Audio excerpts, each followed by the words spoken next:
It is.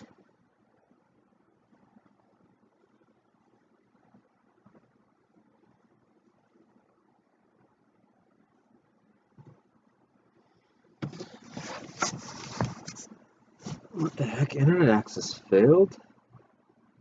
Weird. Give me a second, guys, so I can get ready.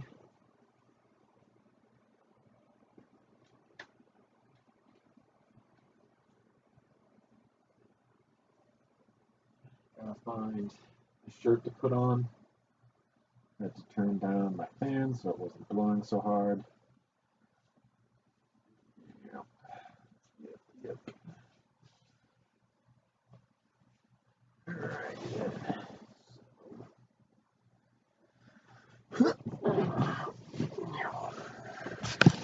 Come on. I don't think this is what we're going to work on today. I think I've worked on this plenty enough with you guys. But I don't really have much of anything else to work on, I think.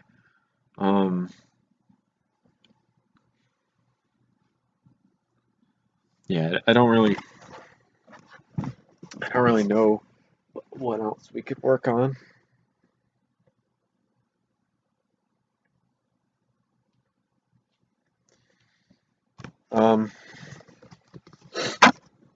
So yeah, we gotta find something to do. I know we started this a while ago and then just kind of left it without finishing it. And to be honest, I don't know if we ever will finish it. We could.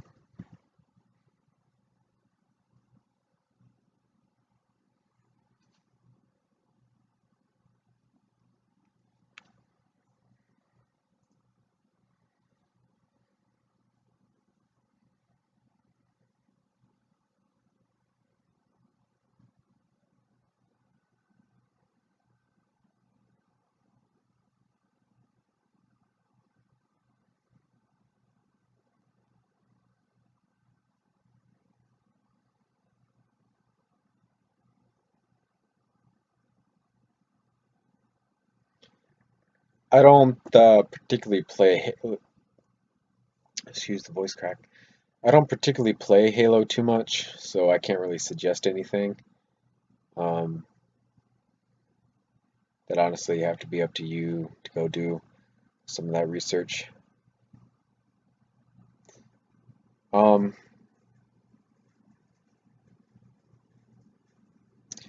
kind of want to try something new that I don't know if anyone else has tried before, to be honest.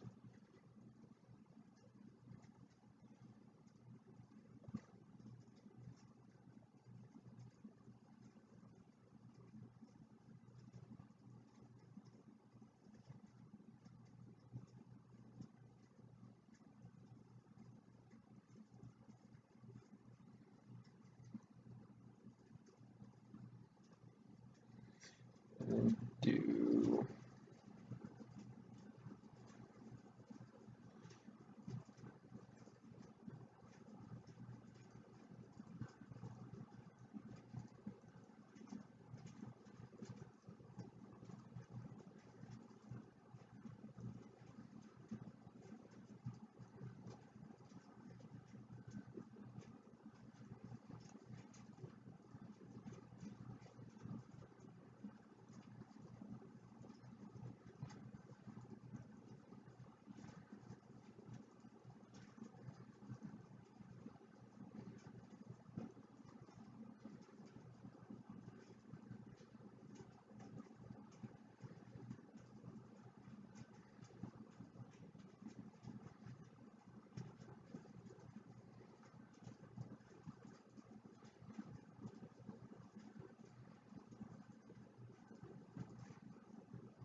It's not going to really work the way I wanted it to. Basically, I'm trying to do something like that.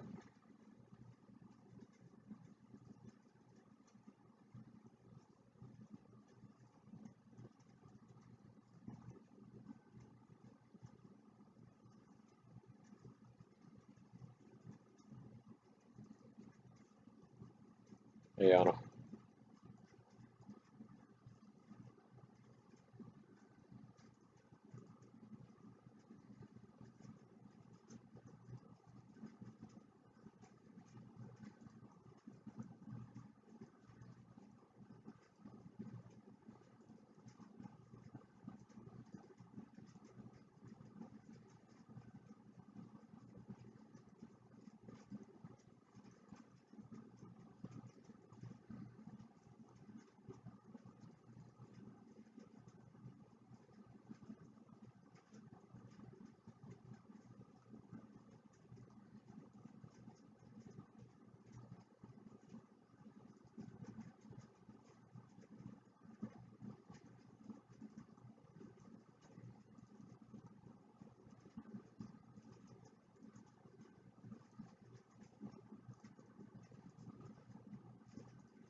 These don't particularly blend well together.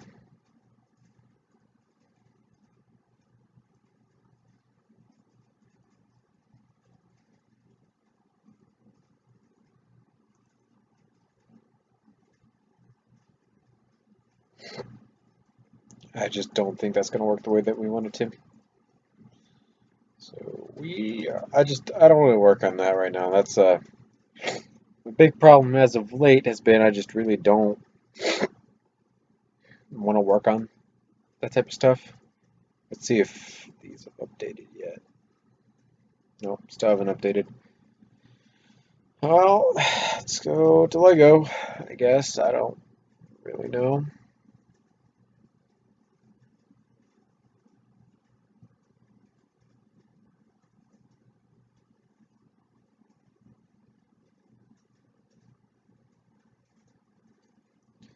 There's really nothing to work with in particular.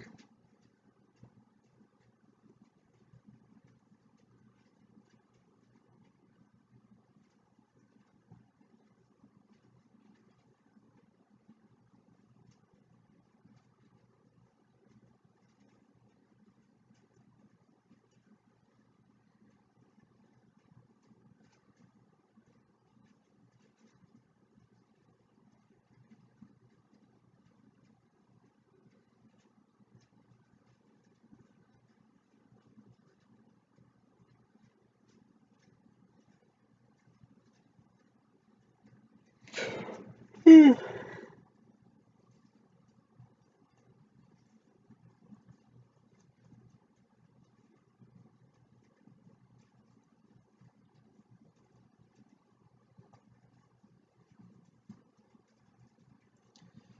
I don't. I guess we'll do what I've needed to do for a while now. I've actually needed to kind of come through and clean up the channel just a little bit.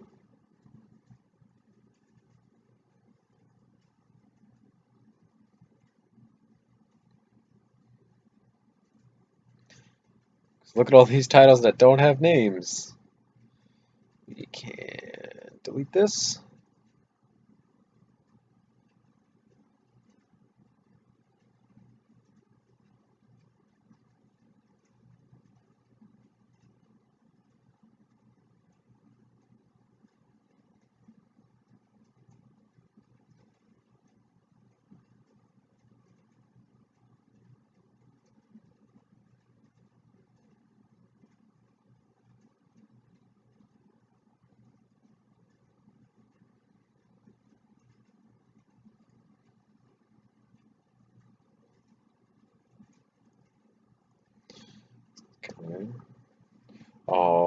no way. No way, no way, no way.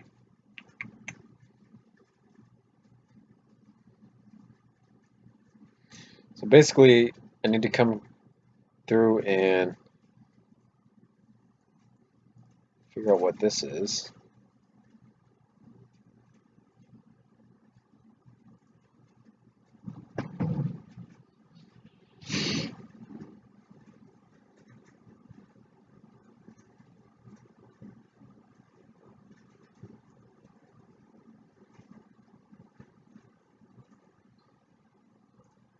But I wanted to start stream so that you guys knew I was going to stream because I'm starting past what I should be starting or should. Delete. Don't think we need that.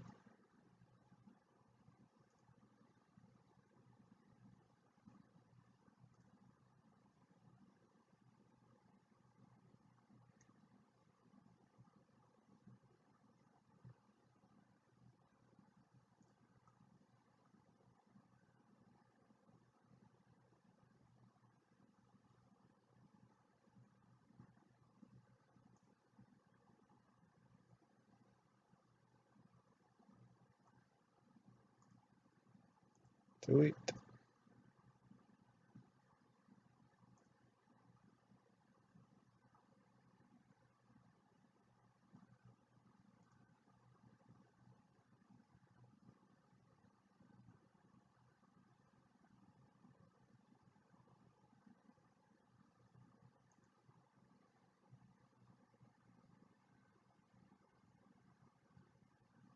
Yeah, it's I can do the entire front of it. Just zoom in, try to get the magic card. So with everything that's tan, this here is tan, but I'm going to make it a darker tan so that it's just a different color than the actual stock. I saw that and yeah, it's So this stream must have been, yeah, you can see the red bar over here. This one was really, really laggy. I bet this one's really laggy too. Oh no, we seem to be okay for the most part.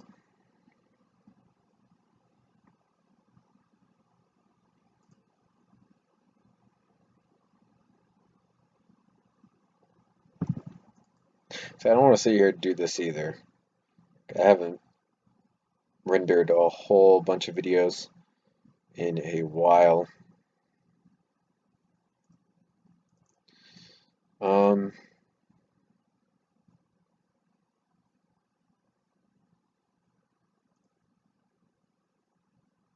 yeah.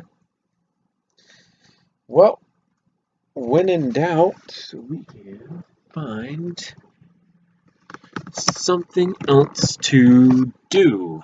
Y'all need to come up more.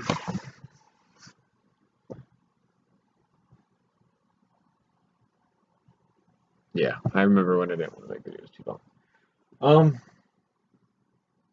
So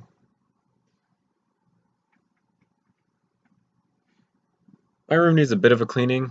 In particular, this end over here because I have these new gray containers that are going to go up there. Hopefully, they're probably not actually, but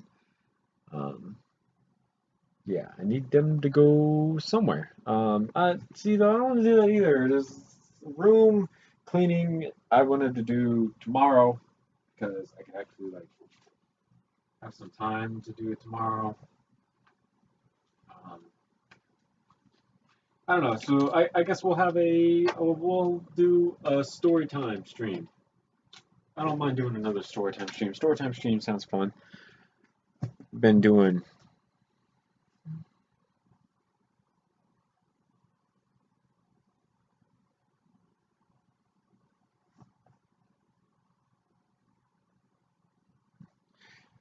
We my current week has been an absolute hellhole for pretty much every single day. When I say pretty much every single day, I mean it. Monday started off horribly. Tuesday was no better. Actually, could be considered worse. And then Wednesday was pretty much right up there too.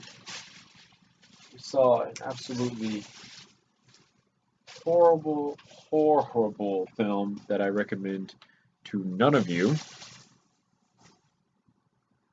Um, so yeah. Oh, I need my chair. That's what I need. My chair is actually in my sister's room.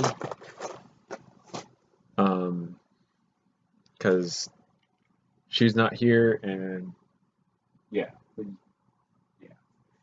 I will take care of that here in a moment.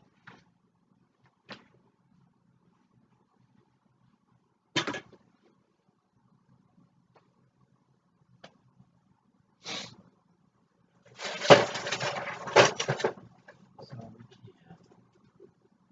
stack these on top of one another because that's actually what they're meant to do. Feels good to have things that stack.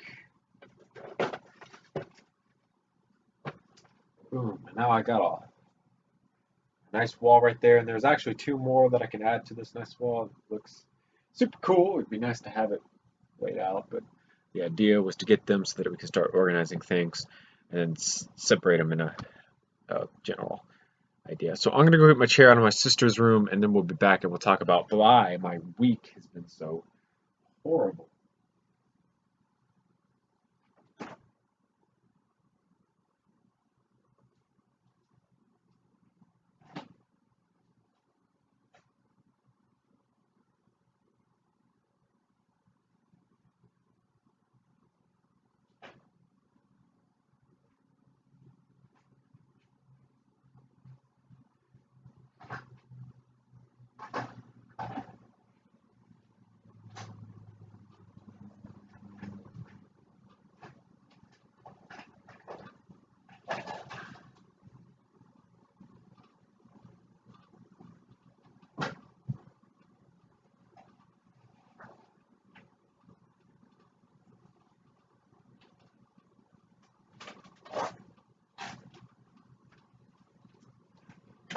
I'll leave the vacuum cleaner in here for now.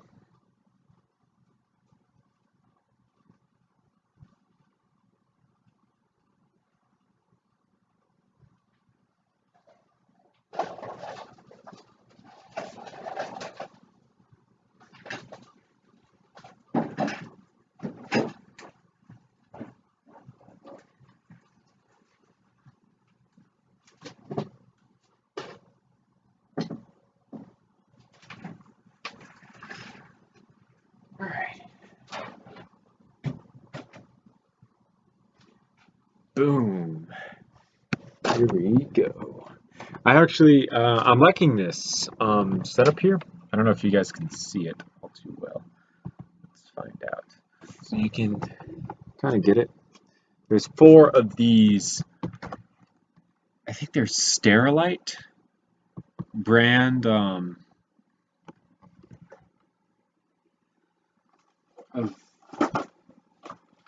stacking.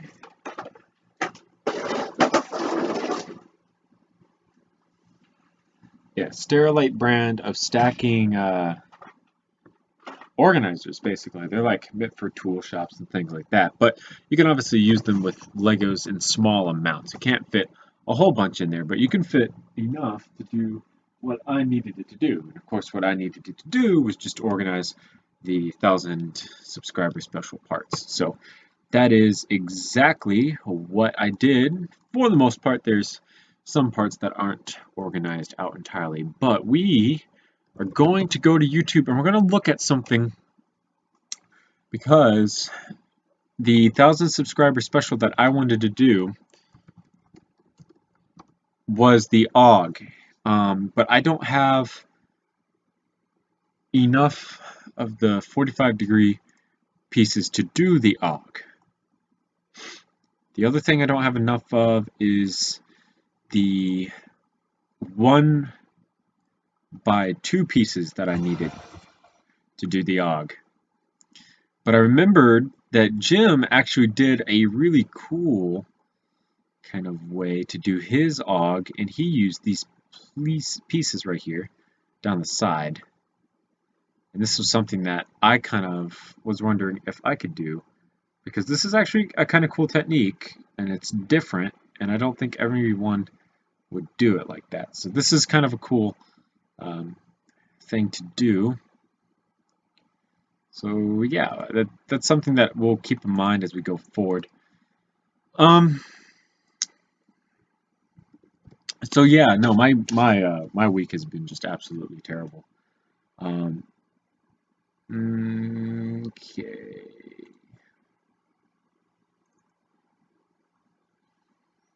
We need to switch back to this because this is, I don't want to do that.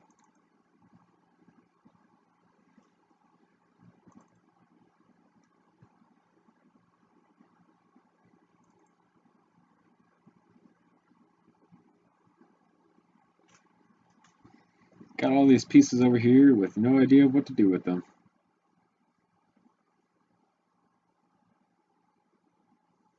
I really do have a lot of pieces I could use. Um, I've been thinking about doing the L85. Obviously, I couldn't do this end of it, and going through this side over here would be a little difficult. Um, yeah. So, yeah, my weekend or my week. Oh man. So, uh, we went to Gatorland Tuesday. Gatorland, for those of you who don't live in Florida or have never heard of it, is basically exactly what it sounds like. It's kind of like a zoo, but the primary animal there is gators, and most of the shows revolve around gators. There's a couple other different animals there, mostly reptiles, so you can see snakes and different versions of frogs. You can also see albino alligators as well, which are white alligators. Um, and then they have an up close encounter show where you can see a whole bunch of like insects that are really scary type things. Um, so we went Tuesday, and it has been pouring the past couple days here in Florida, really, really bad. And when I say really, really bad, I mean really, really bad because it has been an absolute nightmare. We can't go outside because of how hard it's pouring. So we got to Gatorland. We're having fun with the shows, and then right before we get on the train, there's because Gatorland is situated in a swamp. There's a kind of like a wildlife preserve almost, where it's like this much water, and you can see it because it's clear because there's no plants that grow there. And you could see the rain coming across the water. It's a really cool thing. I live on a lake. I see it all the time. Um, but some people don't. So if y'all don't know what I'm talking about, see if there's like a video on YouTube or something like rain across lake or something like that, because you can see it's literally just like a line that comes across the water. It's really, really cool. So I saw that coming, and of course I warned the group, and the group this year is really bad and doesn't like to listen all too well. So I yelled to the other counselors to start moving the group faster because we're about to get hit by a whole bunch of rain.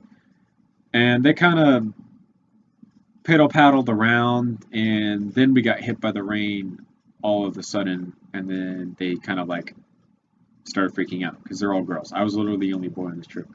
They all started freaking out, and once they all started freaking out, I was like, okay, let's start moving. And then we actually started finally running. We ran underneath the train pavilion and then waited for the rain to stop, got on the train. And then once we got off the train, we were back in the central area. Basically, we saw one more show after that. But during that show, it started pouring and it was raining cats and dogs to the point where, because the park is situated between two swamps, most of the park became flooded. And when I say flooded, I mean from the bottom of my shoe to the top of my ankle. I wear hiking boots. Is about that much.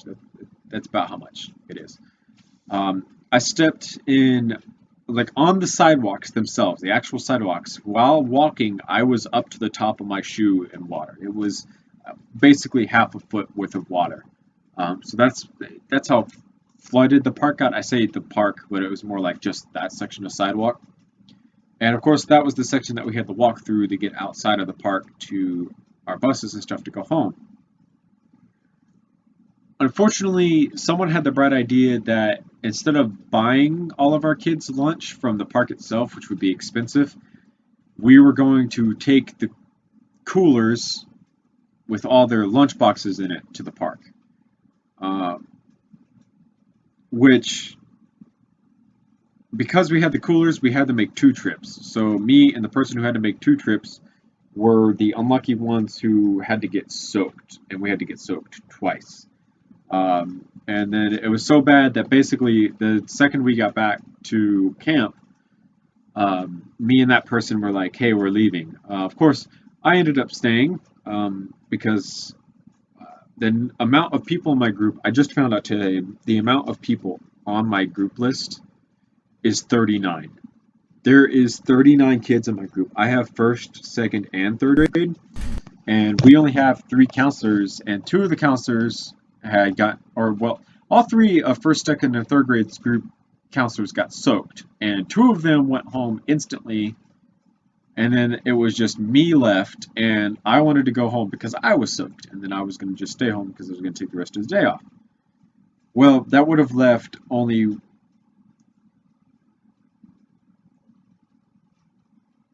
I'm not. I'm not going to get back into this conversation with you. I'm not going to get back. I'm just going to keep going. I wasn't going to leave one counselor alone with 30 kids because we still had 30 kids by the time we got back. And by the time we got back, it was 4:30 was the time we got back, and we still had 30 kids. Which DCF ratio is 1 to 25. So because it was 1 to 25, I couldn't particularly leave that person with the kids because that would have been really rude on my part. So I kind of sucked it up. I just took my boots off and I put them in a sink with my socks and then with my bag because my bag also got wet. It's an outdoor bag, so it was fine. The only thing that was really ruined inside of it was a paycheck, but I had already mobile deposited it, so it was whatever. And then I spent the rest of the day there pretty much. I left early that day, which is why closing didn't get particularly done well. And then Wednesday, we either go to the movies or we go to the pool. One of the two. It flip-flops every other week, so every other week we do one of the two. So this week was movies. We saw by far what is probably the worst movie I think I have ever seen in my life. We saw Ratchet and Clank, the movie. So first off, I knew that Ratchet and Clank had a movie that came out. Half the people going did not. Half the people going also did not know that Ratchet and Clank was even a game series because I guess they're not as fortunate as I was as a child. And the plot line was very obviously geared towards children. And the children are like split almost 50-50 because I talked to the kids about it. I was like, did you guys like it? And like I said, it's split almost 50-50 between no and yes. Some people really got it, other people didn't. It's pretty cliche storyline. There's really nothing special about it other than it's got the Ratchet and Clank namesake to it. But I don't feel as if it plays any of the games particularly well in terms of plot and things like that. So it's kind of one of those weird-ish things. The movie has always been very stressful for me because the kids are at the age where if something happens on screen, they want to talk about it, which would be fine in a private setting where you're not disturbing anyone, but we go to a movie theater to watch these movies. And this movie theater is open up to all the other summer camps and normal people during these hours that we go. So it is not only our group in there, which we had all of our kids, so that's about 90 to 100 kids, but there was another summer camp in there on top of the movie theater staff who are watching, and we also have normal parents walking in and out. So we have to walk all our kids to the bathroom, which is fine. I understand. We got to walk the kids to the bathroom, make sure they don't get abducted, things like that. But you have to. It's frustrating that your kids don't understand movie theater etiquette and have to comment on every single thing in a place where the whole point is to be silent because other people are trying to watch. That's the hard part. And because of that, it's very frustrating to go to the movie theater because literally most of the time, none of them will be quiet. Something will happen and they'll just like turn to each other and you'll be like, "Did you see that? Did you see that?" Things like that. It's difficult and frustrating because you have to consistently sit there and you have to get up and you have to point to someone and you have to tell them to come with you and you have to separate them out. You have to explain to them, "Hi, we're inside the movie theater, and I'll remind you that the first rule of all movie theaters is that you're supposed to be quiet during the film. I understand that you want to talk to your friends, but we can save that conversation for another time, such as the bus ride home, whenever we're going back home.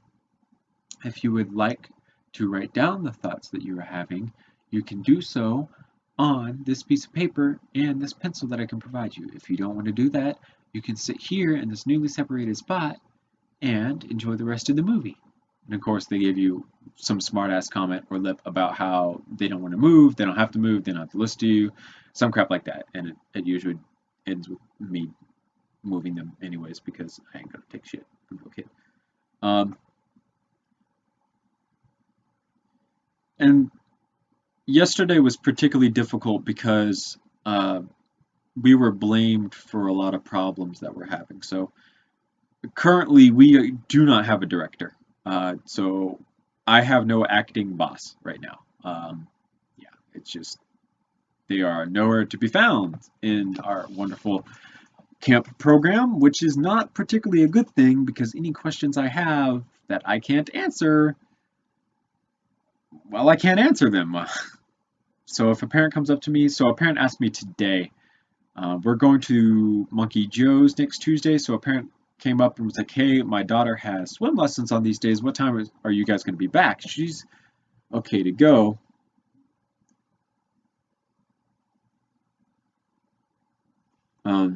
It's okay for her to go, but she has to be back before 1 so that her I think it was stepfather. Her stepfather can pick her up and take her to swim lessons. And I was like, "Well, ma'am, I have no idea what time we'll be back." And then, of course, her next question was, "Well, what time are you leaving?" And I was like, "Well, ma'am, I don't know what time we'll be leaving either." I was like, "I'll be honest with you. If it's the same time as always, it's going to be 9:30, 9:45 is the time that we will leave." But that it's up in the air. Hey, Abrix, I don't know if that's that's the time that we're actually leaving or not. I really don't know. My schedule doesn't even have dates on it, or not dates, time on it.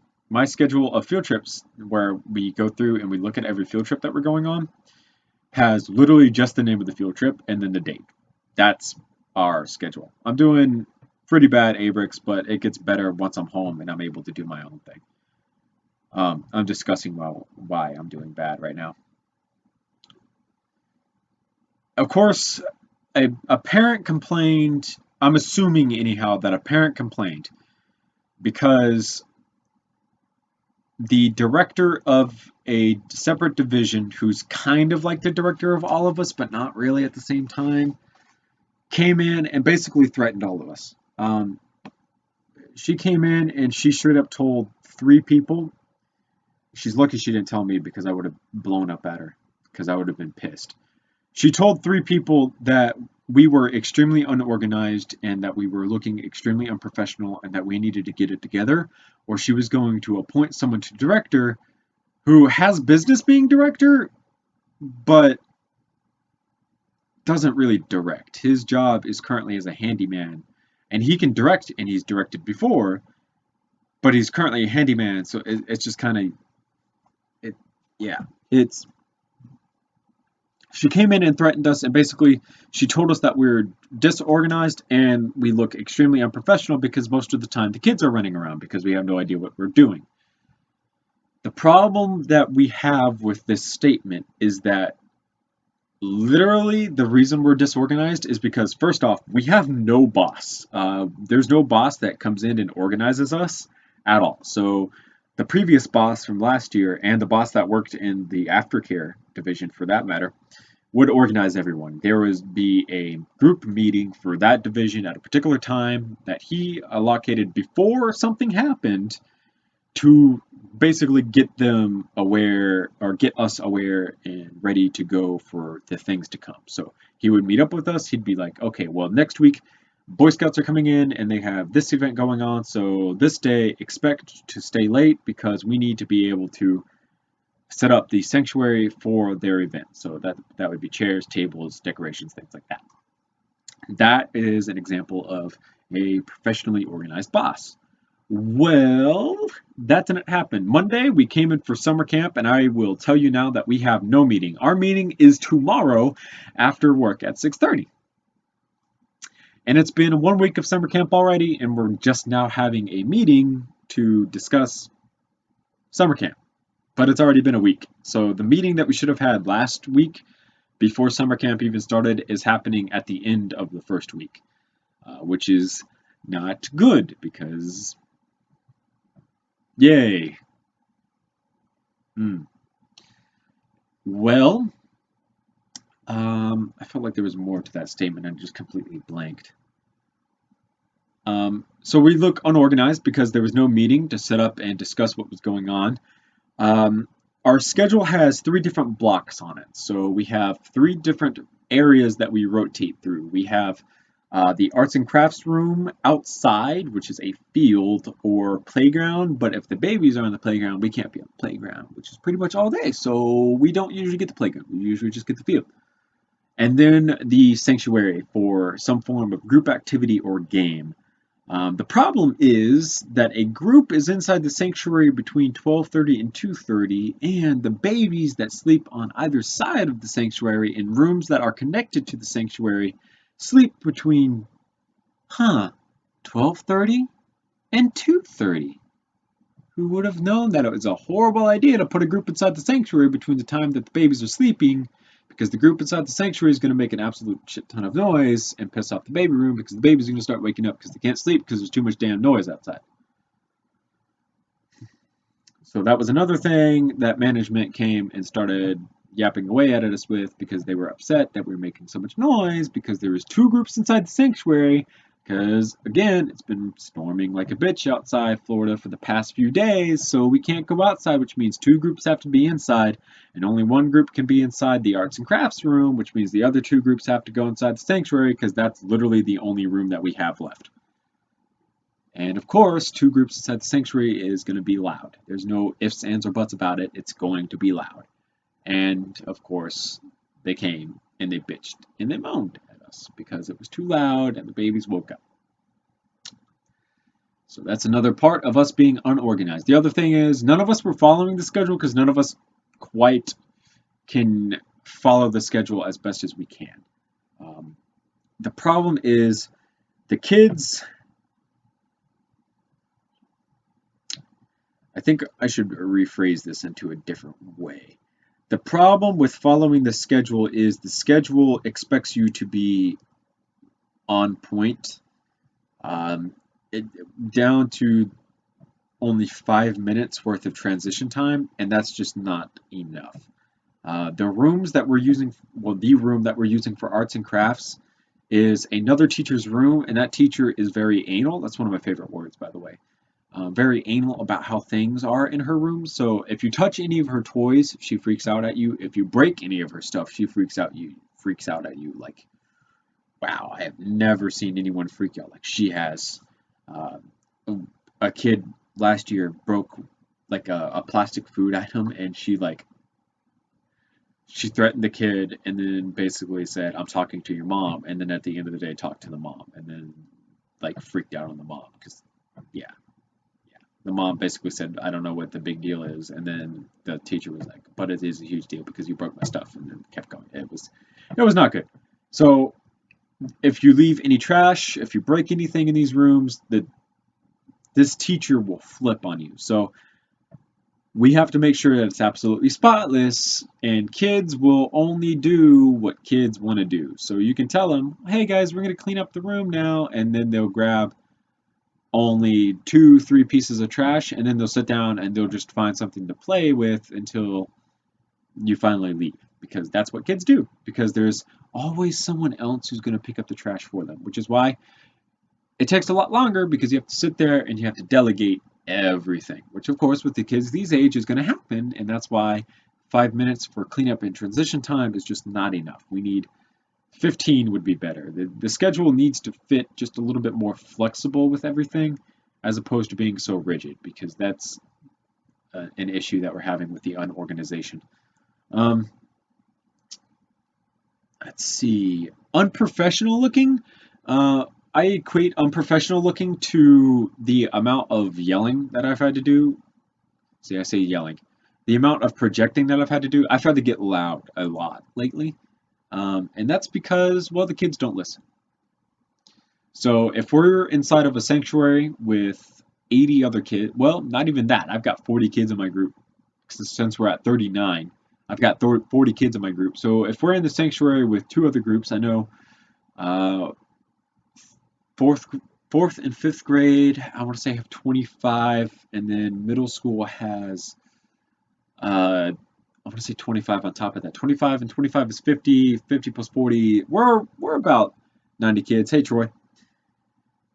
With 90 kids inside the sanctuary, of course, conversations are going to be competing. And when conversations get competing, they get louder and louder. That's just how things work. Think of a school cafeteria. You think of how loud it is, and there's all these different conversations and people fighting for other people to hear them, which of course leads to yelling.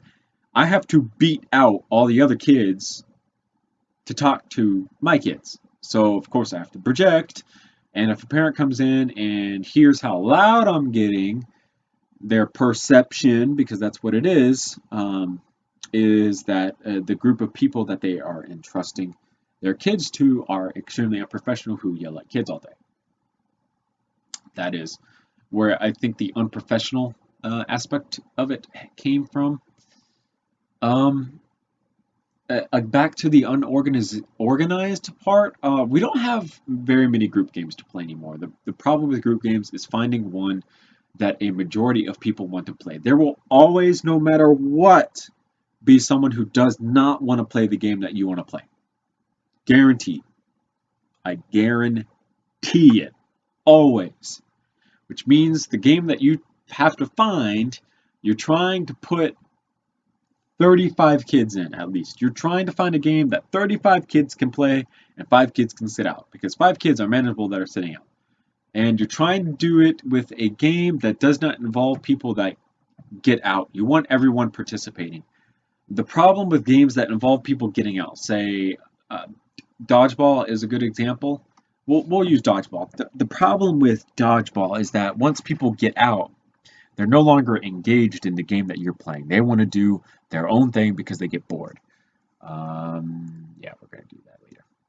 So we get out in Dodgeball, you sit on the sideline. Well, because you're paying attention to the Dodgeball game, because kids cheat really bad in Dodgeball,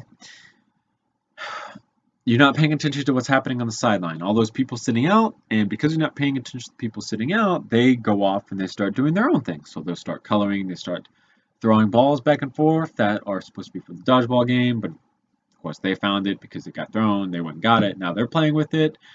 We've had people that have gone out into the hallway after getting out and then just sat in the hallway, watch people walk by, get a drink of water, go to the bathroom, sit back down in the hallway, just kind of chill out in the hallway all day, which of course is unacceptable because they have no direct supervision, and if DCF walked in, we would be screwed. So you try not to play games that have outs. So we've been trying to find games that don't involve outs. I read through a pretty long booklet of games that we could play. The unfortunate part is inside the sanctuary there is a rule that we cannot play with balls. And of course your first thought is, well, why can't you play with balls? The reason we can't play with balls is because we have, I'm pointing at the TV, you probably can't see it. We have 2 flat screen TVs set up in the back of the sanctuary that management is worried will get hit by a ball and break. Fair point, if the TV gets hit by a hard ball, chances are it will break. Yes. Some of the kids play baseball. I could see that. If they threw a baseball, the TV would break. Yes. If they threw a basketball, soccer ball, football, any of those items, the TV will probably break. Even if I think even if one of the baseball players threw a ball with one of the rubber playground balls, the real squishy ones, I think it could still break because of how hard they can throw. But one of the beach balls, I don't think will hit the TV hard enough for it to break. So there are obviously balls that we could play with, but the blanket rule is that we can't play with balls. So any game that you thought of playing inside as a group game that the kids would love, aka dodgeball, automatically get rid of it because we can't play with balls inside the sanctuary. Yeah. We have another game called MOC that they like to play. MOC, I don't know the spelling of it, but it's pronounced MOSS. I don't know why it's called MOC. I really don't. I don't know if it's spelled MOSS and it has something to do with tree moss, or it's like MAUS, the Spanish word for more, mas, uno mas, one more. I don't know. I don't know. It's just called mas, okay? Basically, you have one person who stands outside of the group, and that one person has a ball. They throw it into the group. Whoever catches it in the group switches spots with the thrower, and then you just keep rotating as people catch it. It's like playing 500, or if you know it by another name, jackpot, except you remove the points aspect to it, and whoever catches it goes to throw it. That's what MOC is. Kids love playing MOC because you can have upwards of, well, basically however many throwers you want. So we've had upwards to 4 different throwers before, which keeps people rotating consistently. And it keeps balls in the air consistently, which means they don't really have enough time to get distracted and go off to someone else.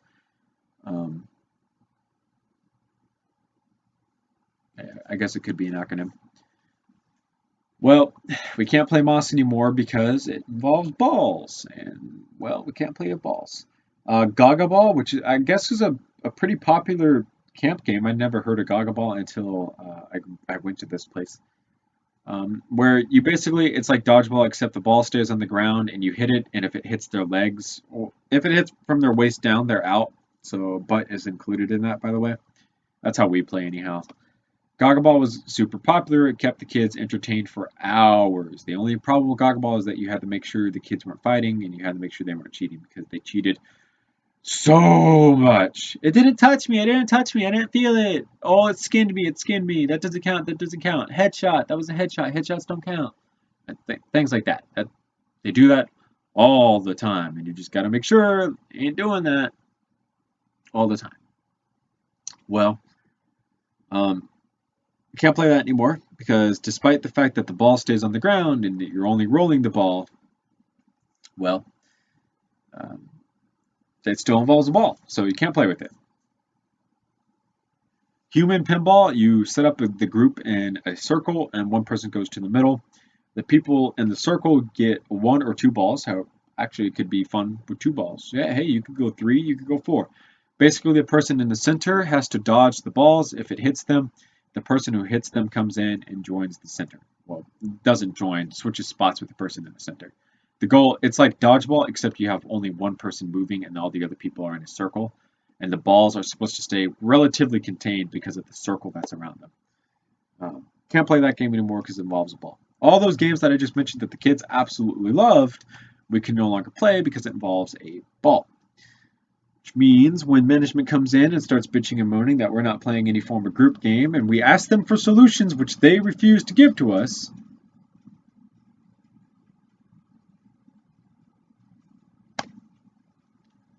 it's just, I can't find a game that all the kids want to play without some form of rule that they don't want. They don't want physical contacts, none of that. They don't want balls inside the sanctuary. I can't go outside to play because it's raining. I went outside today to play human pinball, actually, and it was going pretty great, and then it started pouring down rain, and then we had to come back inside. So, it just... Troy, I was actually planning on building this model for my 1,000 subscribers special.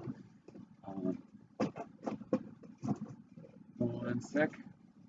This cup right here is actually just a whole bunch of these right here. These are 45-degree 2x2x1 inverted slope pieces. I was planning on building this model for the 1,000 subscriber specials, and then if we use the shape selection tool and we click on these inverted sections right here, you can see that there's actually 89 of these inverted slope pieces, and the amount that I have within the container is not 89. I forget the amount I counted the other day on stream, but I don't have enough is the point that I'm trying to get at. So that's unfortunate. I really wish I did have enough because this is a fantastic model that I would love to build, but I don't have the inverted slopes that I want. So I've been kind of thinking about building an M4 PDW. I know another M4 PDW. Let's go down to this. I'm kind of thinking about building another M4 type weapon, I guess, because it had another gun. I haven't built one in a while. Elsewise, we're finishing the MP5K. I really don't feel like finishing the MP5K. This is actually one that's built with cheese slopes on the sides, so I can't use this model.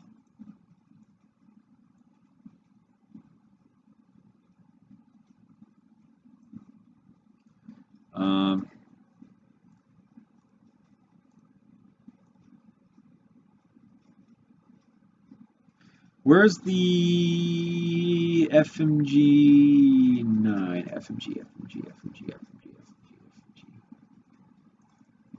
Maybe we can do the FMG 9, because I think it'd be kind of cool to do the FMG 9.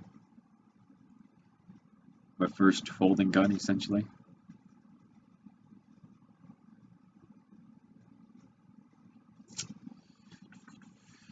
The problem with this model, is there a problem?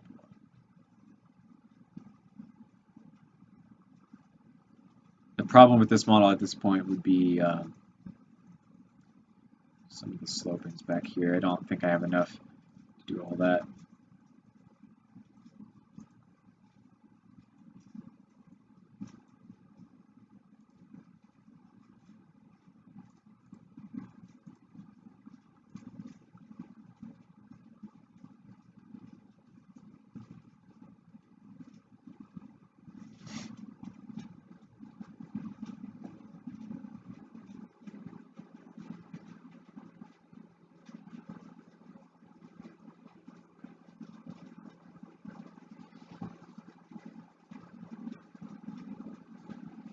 There's not a whole lot of options that I have, to be completely honest. Let's go world guns.ru.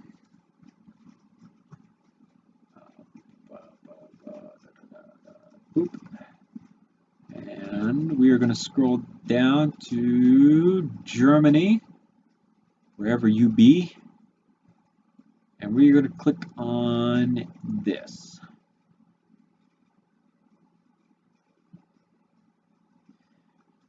We could try something like this. It'd be interesting. It's essentially just kind of it's like a G3, but it's chambered in 5.56, I think. 5.56, 5.56, 5.56, 5.56, 5.56, yep. And yeah, it'd be kind of cool to build something like this, because I love G3 models and stuff. The HK slap type of thing is just one of my favorite types of things. I don't have enough pieces to do a full stock, so this lends itself well to having the retractable stock and things like that. So something like that would be particularly easy. Oh goodness, my English. The MP5K, just for the sake of having something to look at while I'm building in real life, is what we're gonna have open. So where is this? Right here. Come here. Boom. So this is an airsoft MP5K. As you can see, for some weird reason it has a G3 rail up on top, but I actually kind of like it with the G3 rail, so I'm actually going to leave the G3 rail detail as a part of it. But As you can see on screen now, this is the MP5K that I built for the kind of like the Rainbow Six Siege version of the MP5K. But I actually have part of that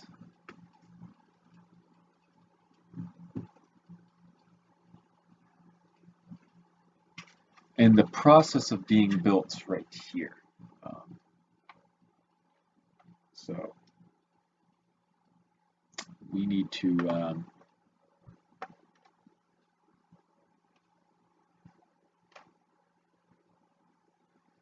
kind of coming through, measuring out just a little bit, see what needs to be changed and what doesn't.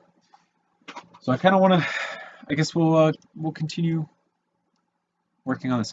Oh, this is nothing special. It's really not. This is just a spring El Cheapo Walmart thing. I was really into airsoft for a little while because war games are cool. And that kind of got my sister into airsoft for a little bit. So she wanted to start playing airsoft. Well, this was also the same time that my parents were getting a divorce.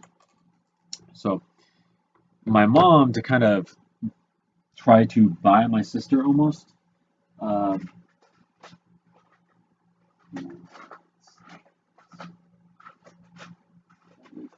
the box that I am looking for. To try to like buy my sister almost. She basically, the best way to put it is went to Walmart, picked up the cheapest electric MP5K that she could, and then gave that to her as a birthday present. And that was supposed to kind of like, hey, honey, look, I care about you. You should come be with me type stuff. Of course, my sister didn't particularly want to be with my mom, so didn't go with my mom. And of course, that developed further from there. Where is this? Wow, I don't have very many of these. I don't want to waste any. That's for sure.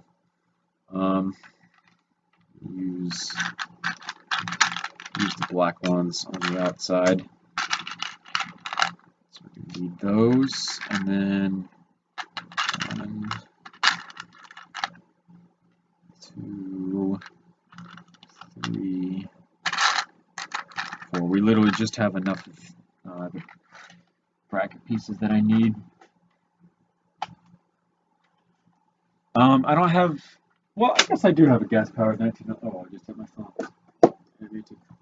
I've been meaning to do this for a while because it's been cocked ever since the last time I cocked it. This is a 1911 style pistol. This is also gas-powered by. This magazine is CO2. This is the standard magazine that it ships with. It's loaded. It's also got the gas canister in it. Safety's on. Can't pull the slide. Obviously, I just flicked the safety down. You can lock the slide back. See through it. See that. And I'm done. It's been. This is 1911 style. You can actually see the. Let me just take it down real quick. You can see the dust cover of where the 1911 slide begins, and they kind of just extended it out. Extended out the lower frame, and by extending out the lower frame, they were basically able to add the rail onto the bottom, which I don't use. I usually use the rail. So you can see on the bottom of the slide, there is actually, this is the dust cover on the 1911.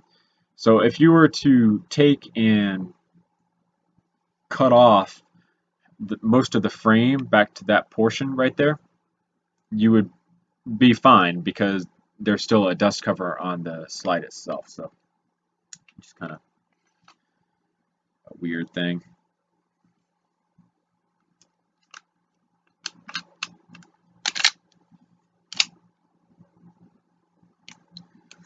I found that cocking it actually helps the slide stay on because there's a safety mechanism that won't let the slide fly off if it's cocked. So this is a fantastic weapon. It feels really realistic when you're shooting it with a full-powered CO2 cartridge. I actually got extended 50-round magazines that run off of green gas, because green gas is just a little bit more affordable than CO2. The problem is they're actually too weak to run the slide 100% efficiently. And because of that, I obviously have problems with the weapon itself. So because I have problems with it, I try not to run the 50-round magazines if I am running no gun. Sometimes I don't run the gun. It's just kind of, you know, sometimes more beneficial to not run that gun. Too shorter.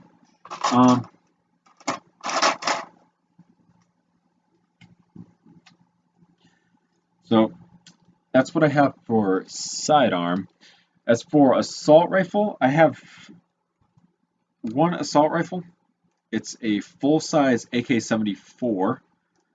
I use high-cap mags for it. High-cap mags for it.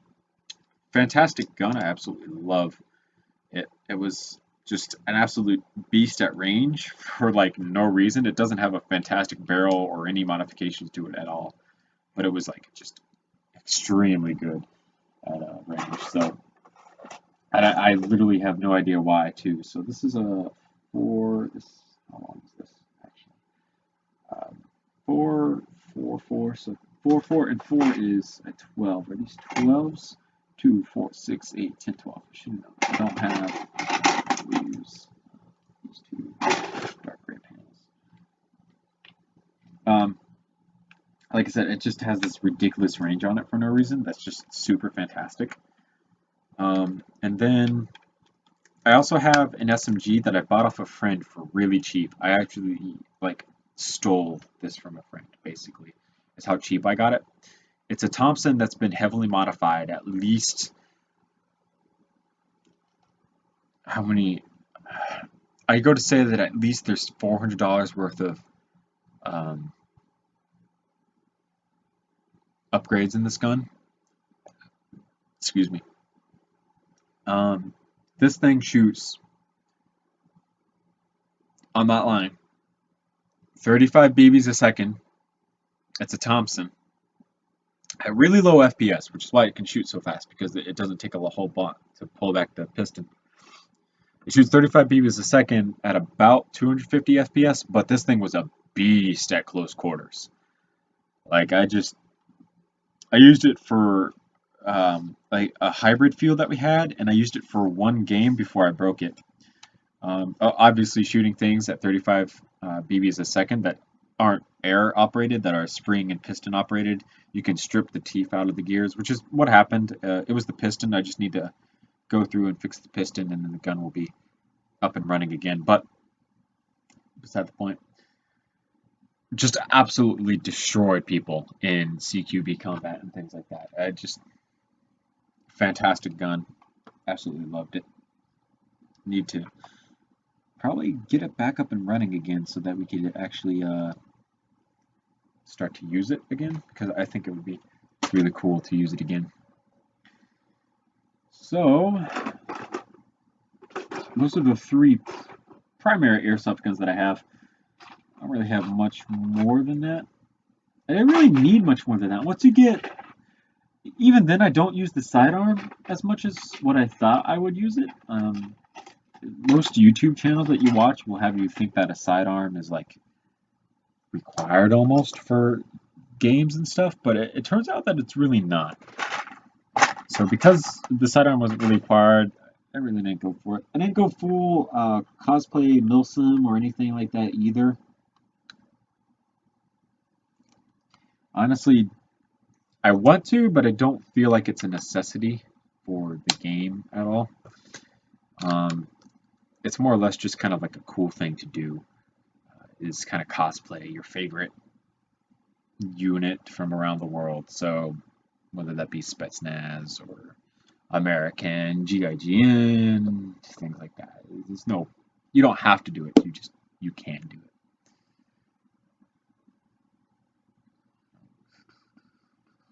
I've shot a couple different normal guns, not particularly a lot. I actually have all the spent shell casings from them. So let's go down the list. I've shot a 22 long rifle at Boy Scout camp. It was just a Henry survival rifle. Didn't even have an extractor or some form of ejector. You had to reach in and pull each empty shell casing out.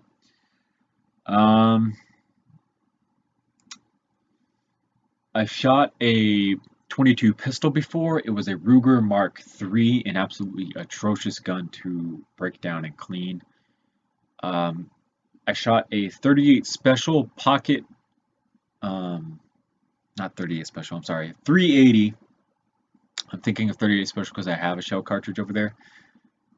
I shot a 380 pocket 1911 where my pinky was hanging off the bottom with how small it was, and it was just an absolutely atrocious thing to shoot. I will never shoot one of those again. Those things sucked.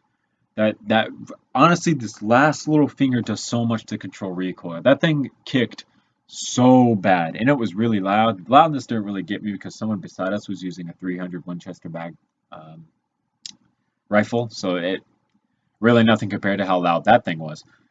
But it kicked so bad. I just didn't want that. Full-sized or subcompact 1911s are okay. Just this was like a real small compact, fits roughly right about in that, so it just did not feel good in my hands. And then we moved on to rifles. Of course, I shot a AR-15 5.56 by 45, pretty standard. I actually didn't like it because I couldn't get a good cheek weld on them.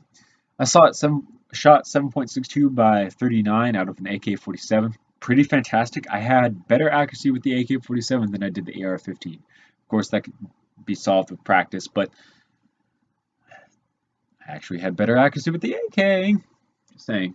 And then after that, I shot the 12 gauge shotgun that my dad owns. It was a pretty heavy shotgun, and it doesn't really kick that bad. Of course, this one is actually bolt action. You don't hear much about bolt action shotguns, and it's so old that I can't find any information on how to take down the bolt assembly because we need to get in there and start cleaning out some of the gunk that's inside the bolt, and I can't do it because I don't know how to take it down. It's kind of weird, actually.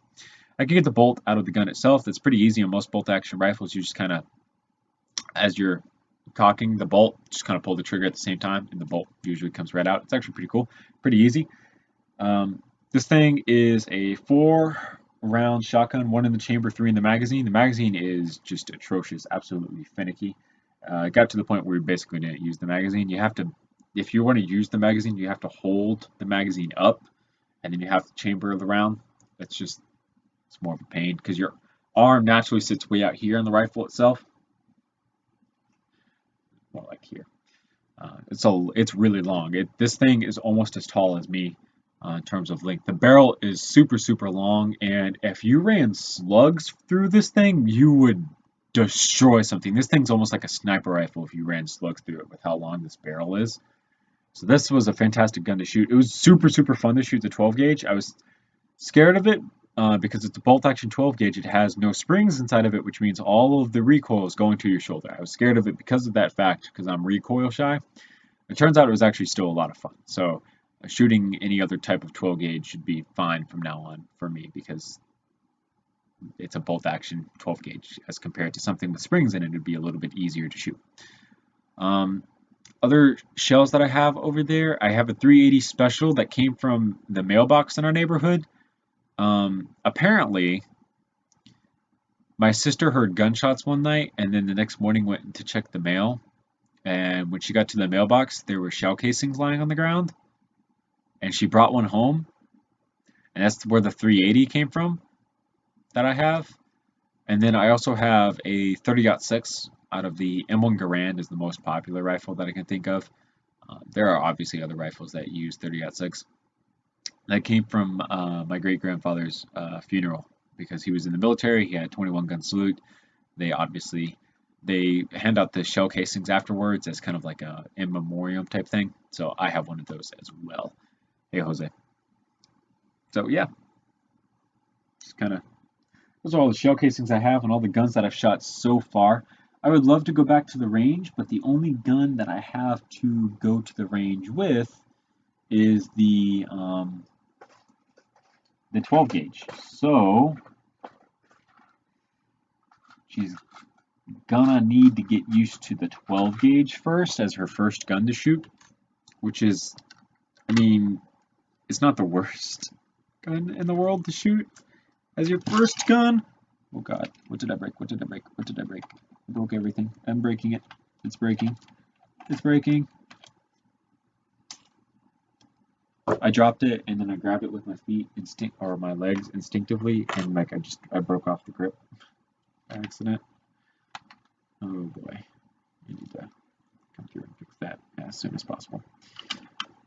I would much prefer to kind of save up the money and then buy a 22 pistol this year.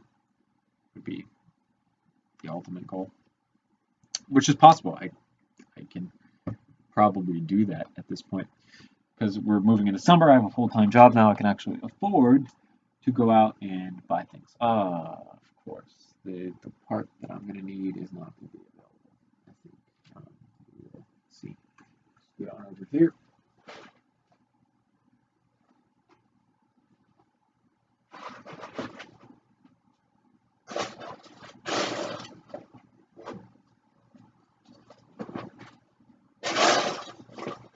There we go. Back on over. I don't know if I can show you guys how I did this grip or not. You can try though.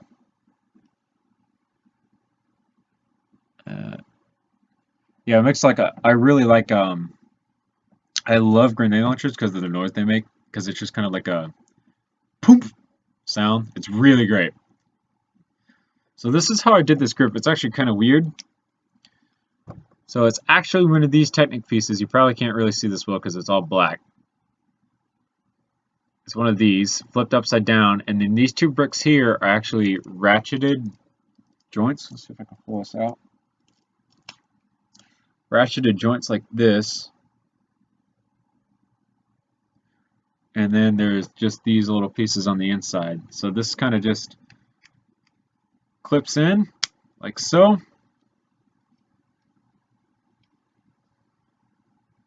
It's not right.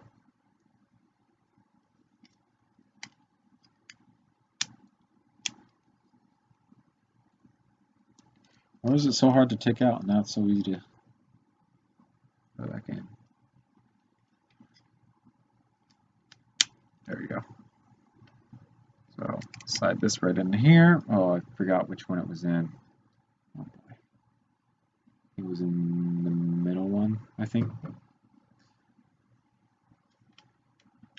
So you just kind of slide that into there.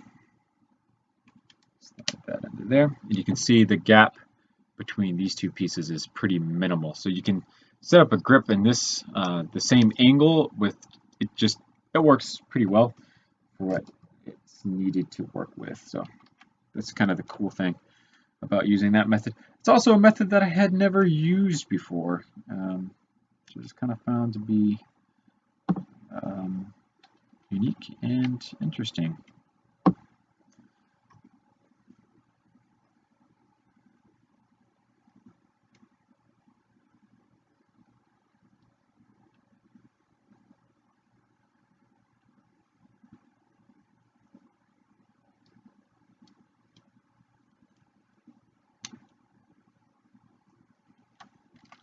These are actually in the back ones.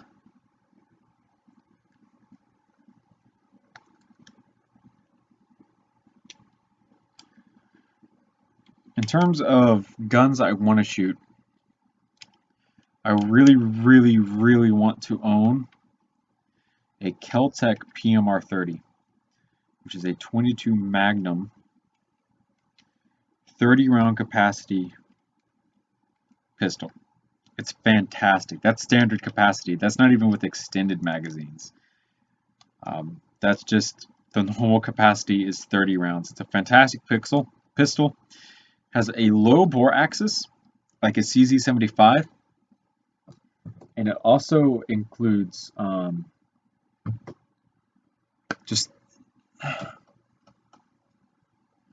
just really want one. I really do. I also really, really, really want a Maxim 9 integrally suppressed 9mm pistol because Integrally suppressed 9mm pistol. Like, come on, who doesn't want one? That sounds awesome.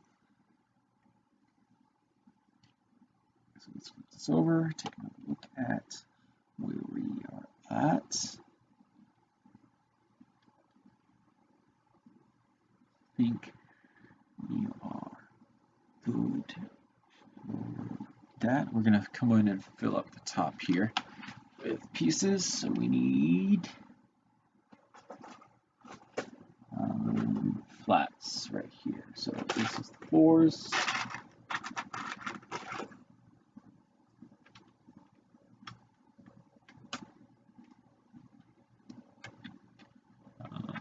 Well, let's not even start a conversation about flat earthers because I already tell it's probably not going to be a nice one.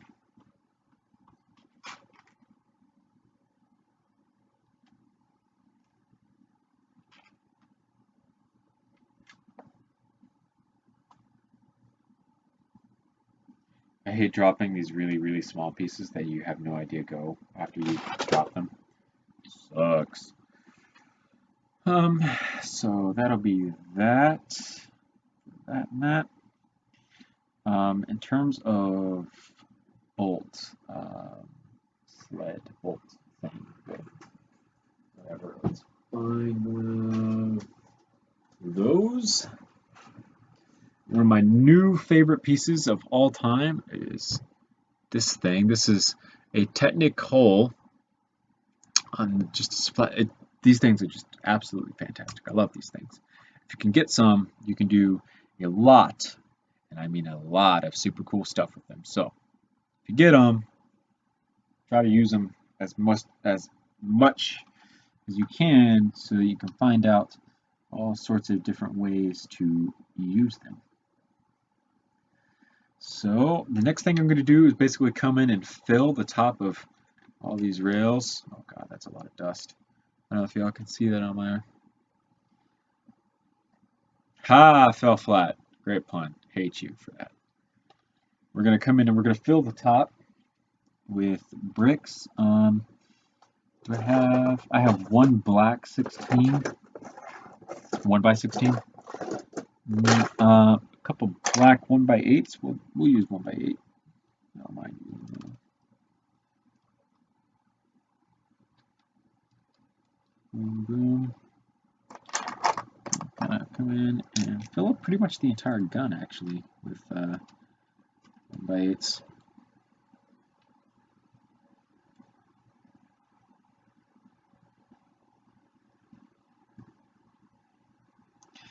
I have problem for some reason, right? Sometimes something will fall and you'll hear it bounce away, but it will you like hear it or watch it bounce away, and then you go to that place where it went, and then it won't be there, and then you're just kind of like, I wonder where it went, and then ages later you finally found it, and it's like nowhere near where you left or where it bounced to. I just hate it, man, when crap like that happens. And it happens way often in a house that Legos are very prevalent in because Legos are sly bastards. I much prefer this setup right here. This is super easy to find the parts that I need. They're actually, believe it or not, how much of an LDD nerd oh, that's not good. The only 2x3s I have are in gray. I don't like that. How much of an LDD nerd I am. My Lego bins here are actually set up the same way that LDD is organized, believe it or not. It's pretty fun because I already know the LDD system of organization very, very well. It's pretty self-explanatory in terms of LDD organization. So taking it and applying it here is pretty simple, to be completely honest. So LDD organizes everything based on size. Actually, that's it. Like I said, it's pretty simple to figure out how LDD works. So the next thing to do is kind of come in and fill in where the charging handle is going to go. I'm going to use cheese slopes for that, and then I'm going to kind of fill in the front end of this as well. So cheese slopes are not actually sorted. I don't have cheese slopes sorted, believe it or not. They are in this box full of slope pieces at the very bottom because they're the smallest. Because, yeah.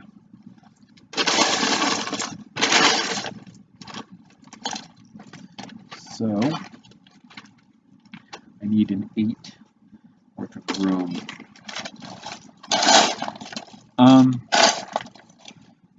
So these bins are basically organized via part, kind of like a tab.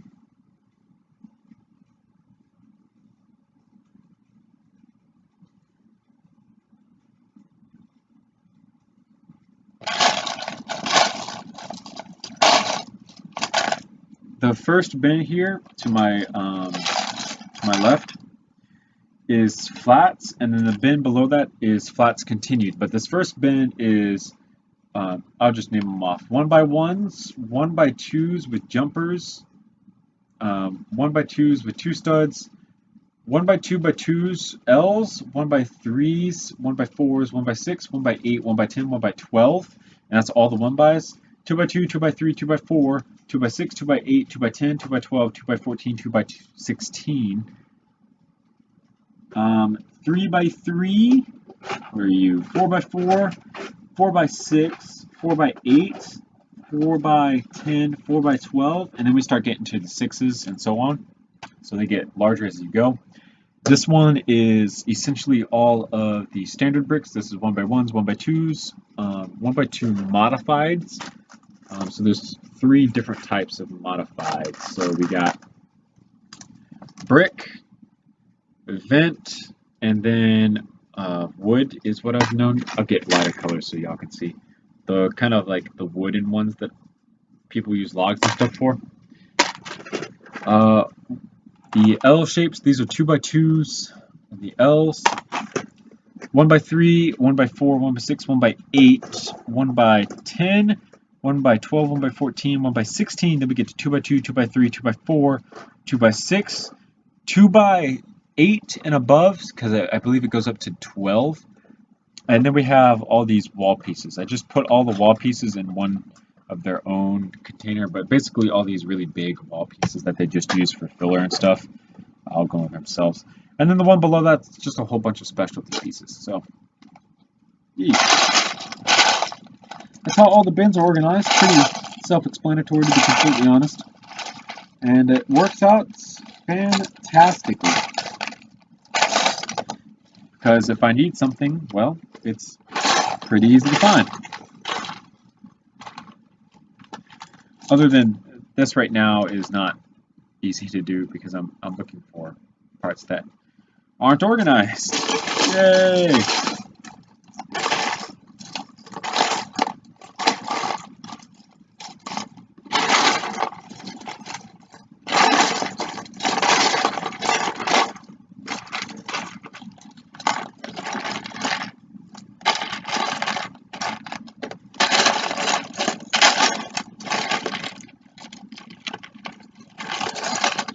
We are up to 4, which is halfway to the goal, I believe.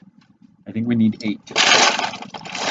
And that's lucky. We just found one of the 1x2s. It's going to seriously help. So now we just need 2 more.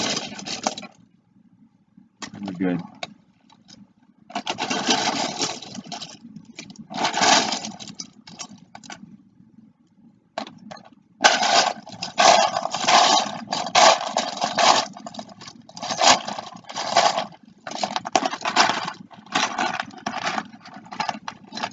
Here's another one. Now we just need one more.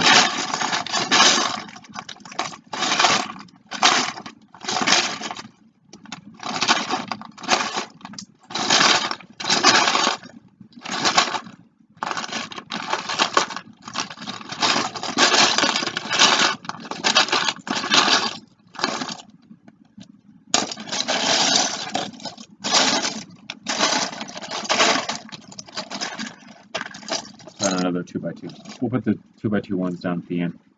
We'll leave out that one for now. I've had this idea for a while now, and I want to say something before someone takes this. Let's go on over here and grab this. This is a bin full of nothing but Technic. I've had this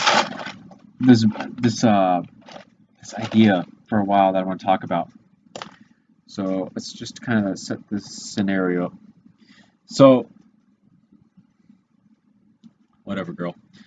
You know how sometimes you have like a really strong rubber band and you like pull the bolt back and you let it go forward and then it will bounce so hard. Oh, I can demonstrate this.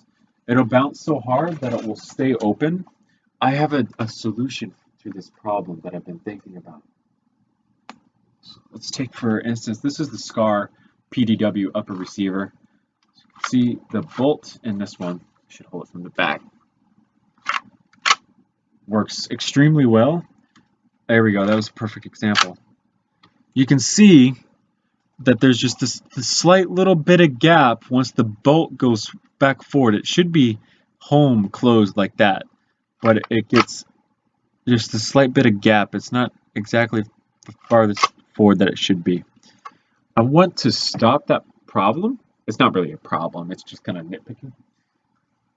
But to do that, I came up with an idea that on front of that bolt face there could be a Technic hole or pin, and that Technic pin should be a half bushing and not a full bushing.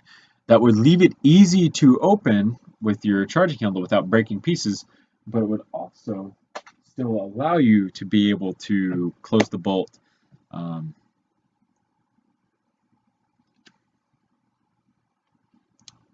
without having to worry about it breaking.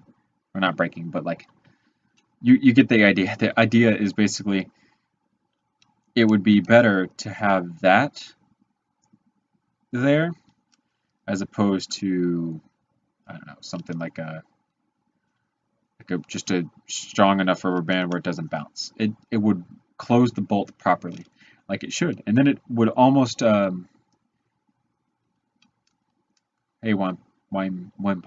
Wimpai. Oh goodness. It would also prevent a problem. Like I have a problem gun over here. I can't grab it. One of my Glock 18s from gym has such a weak rubber band in it that you can just you can hold the gun up this way, muzzle up this way, and like do this with it, and it will actually cock to slide. It's almost kind of like simulated recoil. It's really bad. But if you had a Technic piece in there that held it closed, then you wouldn't have that problem, because then you are required to apply some form of mechanical interaction with it to get it to unlock, like a real gun, basically. So that's just kind of an idea that I've been throwing around for a while. For those of you who want to think about using it, feel free to do so, as long as I get some of the credit. I think we're good. Whoop, whoop.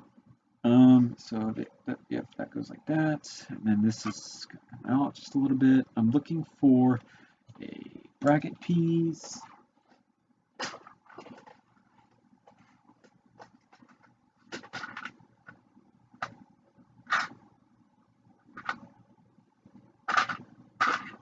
It's going to be in light gray, but that should not be a problem just yet. We will see about that towards the end of this build.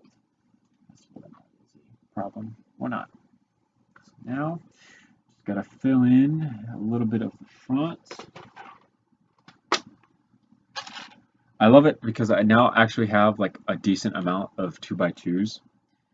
I can actually like do stuff with them. Like a huge problem, most of the rail systems that people make are 2x2. Obviously, I could try to make a 3x3 rail system on this one. How many 1x3s do I have? I have an okay amount of 1x3s, so I don't know if I could build a 3 stud wide rail system. It would be cooler, and it would be more realistic to even the Lego, the one model behind me is still more. How many of these do I have? 1, 2, 3, 4, 5, 6, 7, 8. Okay. So I really don't want to use pieces in an asymmetrical fashion if I don't have the amount of if I don't have an even amount of pieces or an odd amount of pieces. If I have an odd amount of pieces, it's like perfectly fine to use these pieces the way I am. But if I don't, then I don't want to grab them out and then leave myself short-handed almost. So yeah, I don't know. I'm just kind of weird like that, I guess. So yay me!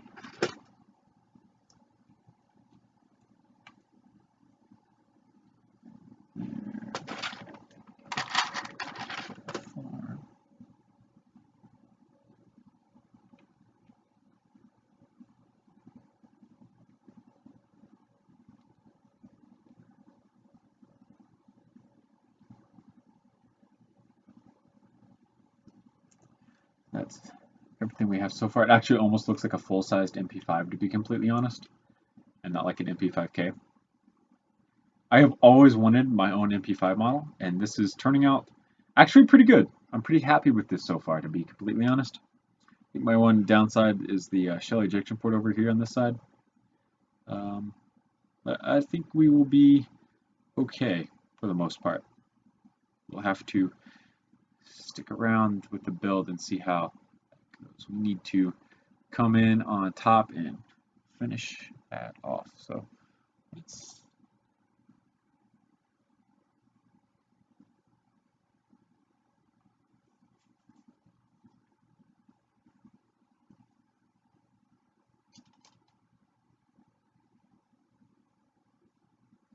one pie, whatever it is, I hope it works out, mate.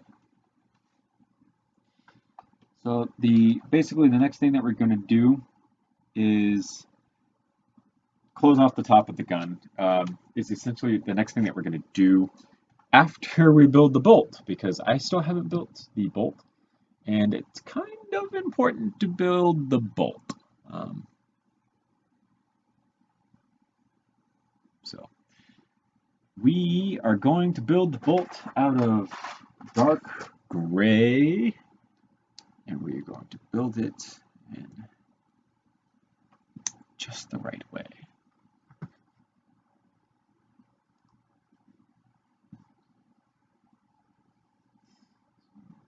You are here. And, wow, that is farther than I want it to be. Okay, I'm gonna end up using all the pieces that I don't want to end up using. Is the unfortunate part. If I can use pieces that I don't see, then I don't mind using up all these pieces. 1, 2, 1, 2. So we're going to get more out of there. This works the way that we need it to. So if this is sitting in here, like so, and we are still not even touching. How much further do we need? We need 1, 2, 3, 4, 5 more studs off the back of that to get the total amount that we need. Is that bent? One of these is bent. Yeah, this 1x10 is bent. And that's not good. A bent piece is probably going to cause some friction. It's pretty obvious that it's going to cause some friction, so check it out. Actually, I don't even think it was the 1x10. I think it's this 1x12. We'll switch out this 1x12 and see if it's just the 1x12.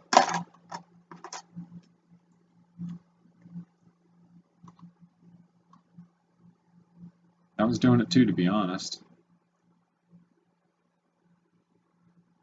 Maybe it'll be okay. So we need to add another 5 onto the back of this piece. So that's the distance that we need. pretty far. We're actually going to try to use pieces like these 1x3s that I really treasure and love because they're fantastic pieces. I'm going to try to save a majority of them. So we're actually going to switch over to using a light gray. So it still kind of represents the same type of pattern, except just darker, I guess. So now then we are going to take a dark gray 1x4, place it here. I need a flat 1x4, which is here, and dark gray. Ooh, not with the sticker on it though. No stickers.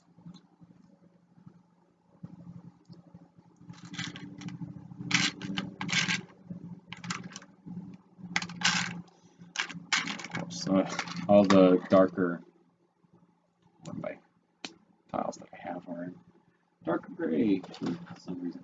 Because this back one you're never going to see, it doesn't really matter what this back one is. So we're just going to place that here. For the sake of making this look clean, I'm going to go ahead and use flat pieces. But it's going to be the ones that have stickers on them, so I don't have to use those. Whoop, whoop. These can slide right back in. And then I'm going to need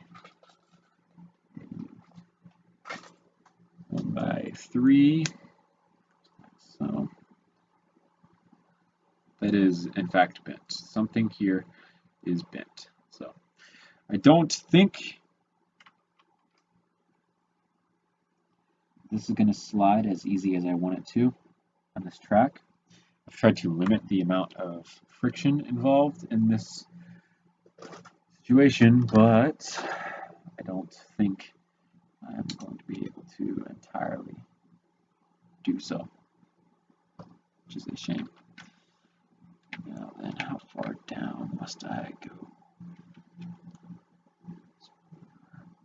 1, 2-ish. We'll go 3 maybe. We'll go 3. We'll see how far 3 gets.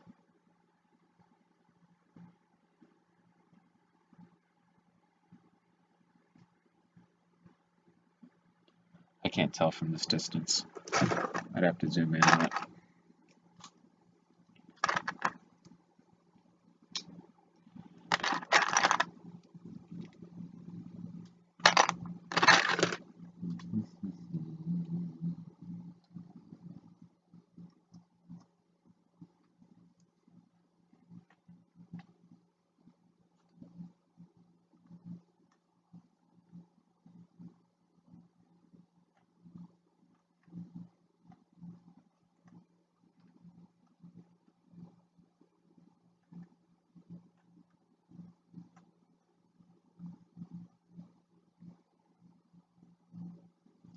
It should just be like 1 down at the bottom. Oh, that was close.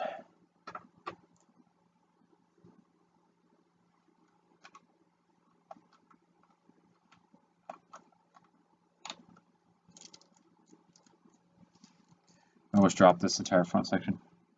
Until I get the, I need to get the bolt in, and then I need to get a rubber band into the bolt so that I can, I don't even know where, I'll just put the rubber band on the outside just for the sake of getting this done. For this is what I want. Place this here.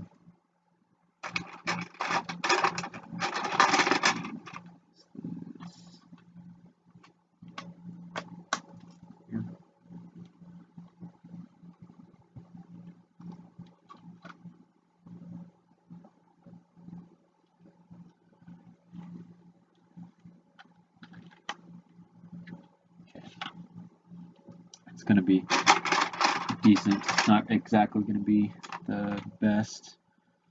The friction is a little tight, and by a little I mean quite a bit. And it just got really, really tight.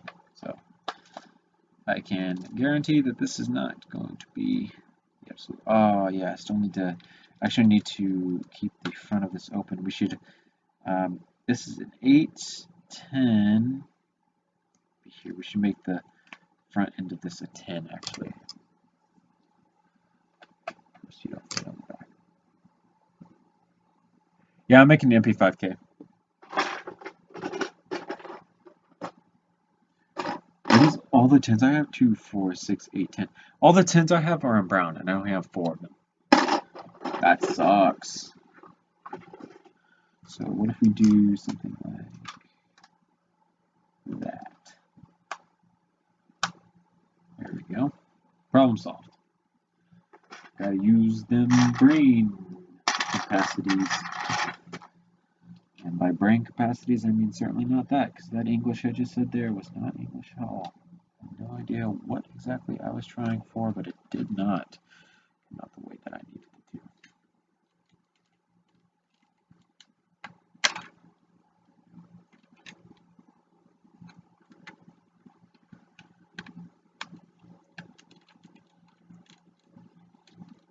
So I'm leaving this notch open here for each case side of the bolt, obviously. Ooh, yeah, that's not good. We're gonna have to fix this.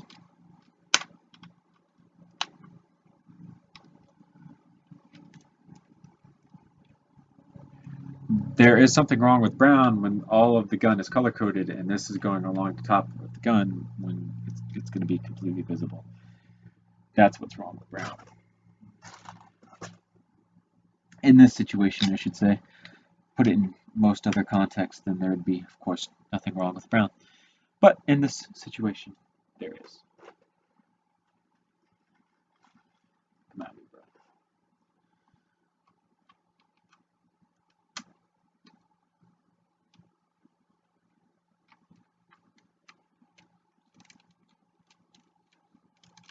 Oops. It's going to be a recurring problem. Tau. Here.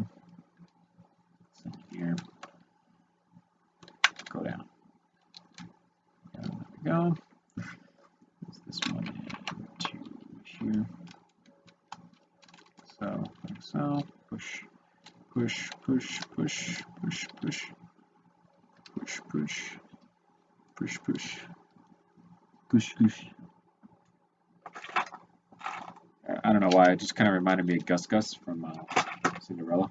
I don't know why, I just kind of random thought. Let's get a.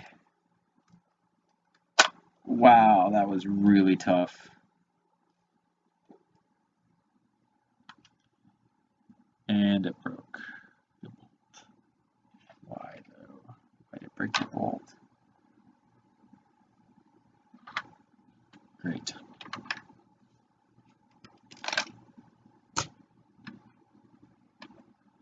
So that's how this is gonna be. Huh? You ain't gonna make my life easy. Huh?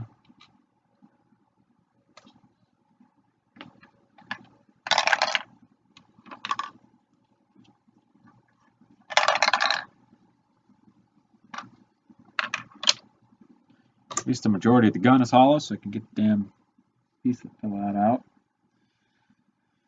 Well, I had an idea for how I was going to do the charging ammo, but it's not going to work the way that I needed it to. So I need a 16.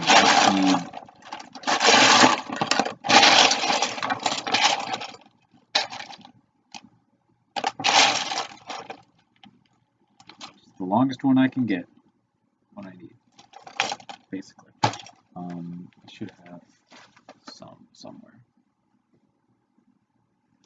I don't need your webcam, girl. There you go. Needed. This is the longest one that we have. Where'd I put the gun? Here. So we do put that here where it's supposed to go. So it needs to be added. 4, 4, 4 comes onto the fin. 4 comes onto the end. 4 on the end. 4 onto the end. 4 onto the end.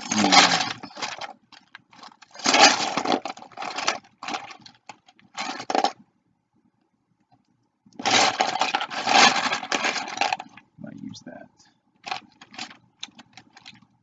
4 comes on to the end. Where are you? Not what I need.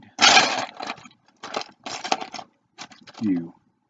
How many would you add? 3? 3? I don't need 3. I need 4 added onto the end.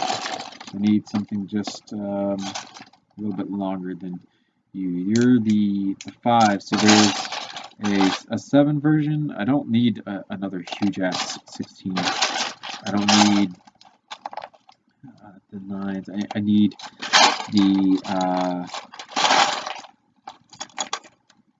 damn, what's it called? I need the 9 version. I need the 9 version. Of course, I got the other box already checked. It doesn't have it. Doesn't have any stuff in it.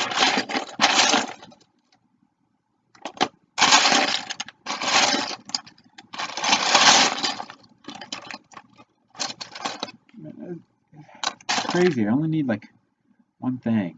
Of course, it's never here. Freaking sucks.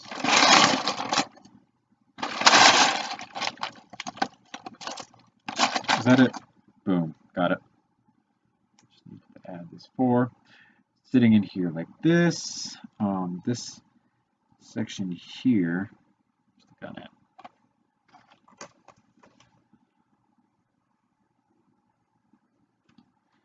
Go ahead and peel these sections apart back to the shell ejection port.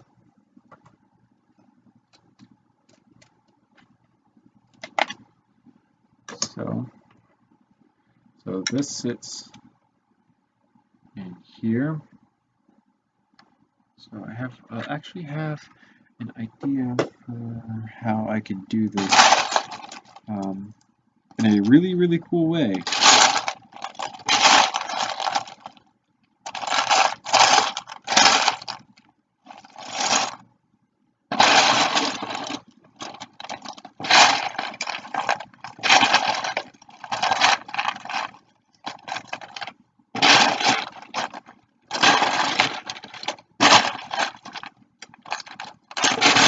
Oh shit, there it was. I found a piece that I could use.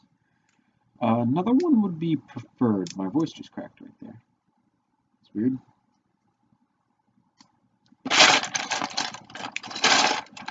Just need one more.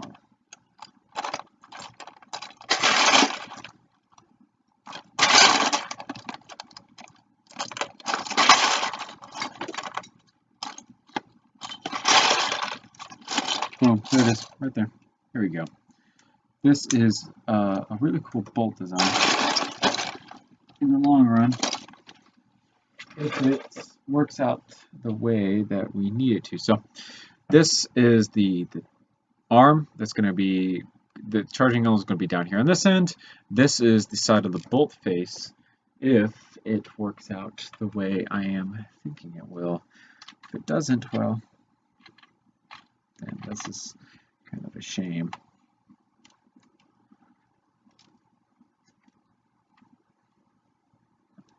So that will work the way that I want it to. As you can see, I don't know if you can see. Let's pull OBS up. So try to hold this in. You can see that there's a gap between the side there and there, where those plates pieces are. So what we can actually do is, hopefully, anyhow, we can take a section, section. We can take these huge 2x4 flat pieces and just take and connect them to the front right here and right here. like so, and that's going to be the bolt. That's the piece that you're going to see, but it's only that thin. That is the, oh, I put them in upside down. Just need to move these down, move these down. And this is going to still leave just this small amount of gap between the bolt and stuff. Ah, it just needs to come down by one more. You can see the start of where they come down. They just need to come down by one more stud. And then they will be fine. Grab off of the old bolt handle, the other one of those, just like that. And then we'll come through with a 1x4. Kind of connect these down at the bottom so there's just something that connects them. And that will serve as the basis for our bolt.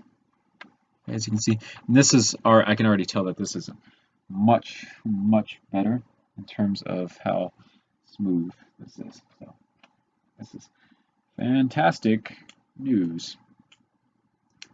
So this is going to slide into there and become stiff. Yeah. And then we are going to grab a light gray Technic bushing, like so, and then we are going to need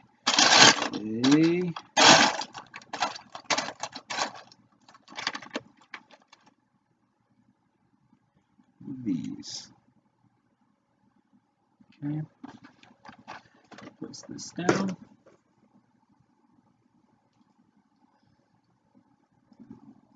Place this in here. So, now we need to place everything back where it went. First things first, we'll put the back pieces on.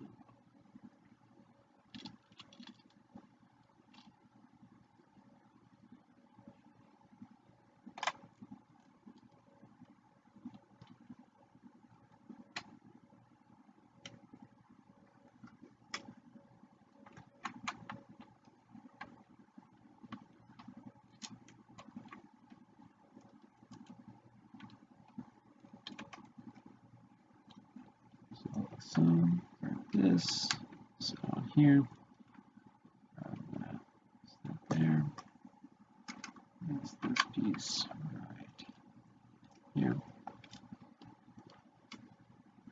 Now then, I don't know if I have one in here, but the thing that I want is a Technic ball joint, if it is in fact in here, because that would be fantastic.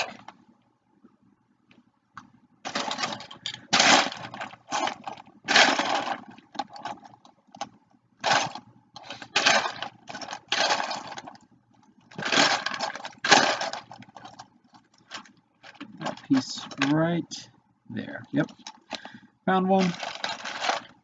I'm gonna need you, and then just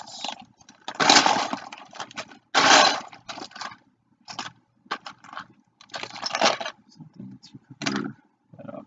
So we can use that piece. Grab you right here. Grab you right here. Grab this. Grab this. Put that there.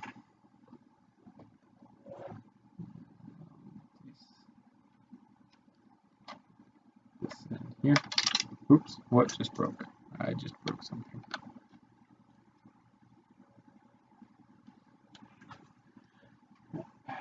Actually, I think we're okay without that in there.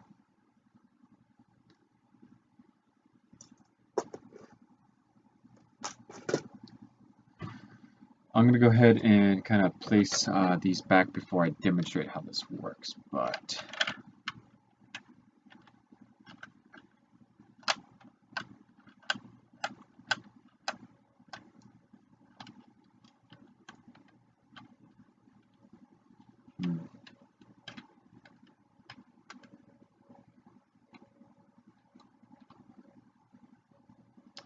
I don't know if I'm going to be able to demonstrate how it works because it's being weird.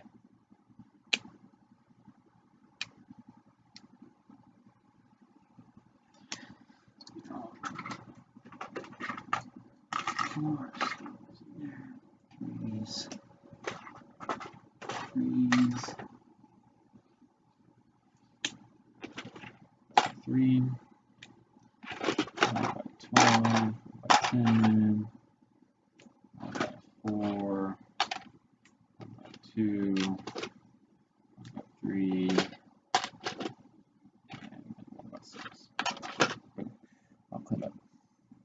Oh, nope, we still got these 3 dark gray 1 by 4s. Let's see. This goes forward. Does not like that. What is it?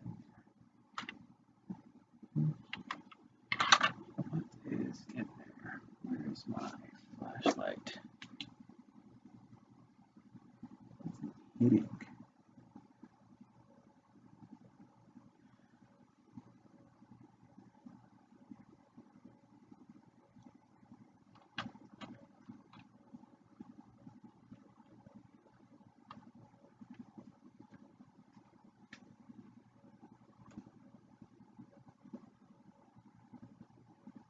The heck?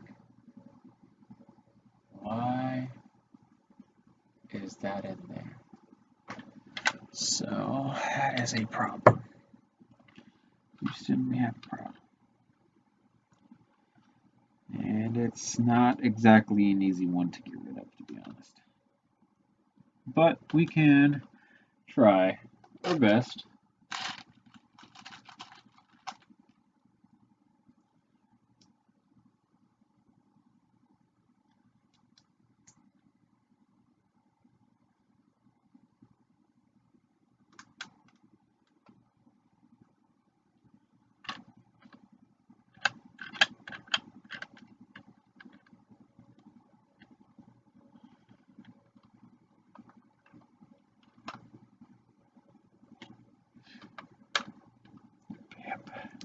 I need a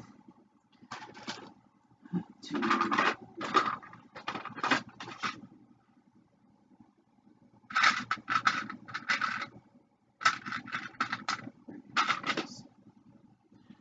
try this.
Yep, we're gonna have to slowly but surely figure this out. Because, yeah, this is... So the goal is to ultimately get such a smooth working and operating bolt that you basically don't have to worry about friction in the gun at all. And because you don't have to worry about friction, the gun works really, really well. Well, my problem right now is that the gun is so loose, or the bolt is so loose that there's this one little, there's literally one crossbar in the whole gun that is blocking the gun from working the way that it should.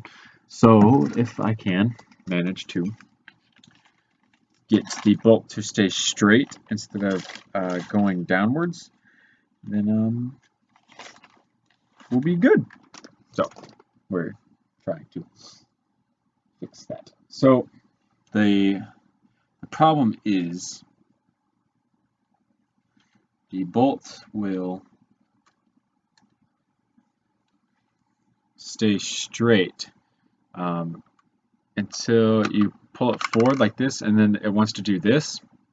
So the problem with that is there's literally just one bar in this entire gun, right about there that this is hitting, that can just pass over if it's where it needs to be, but it doesn't seem to like to be there all too often. Where did the black? There it is. Found it. So we need black. Place this here. Place your rubber band here. Place this.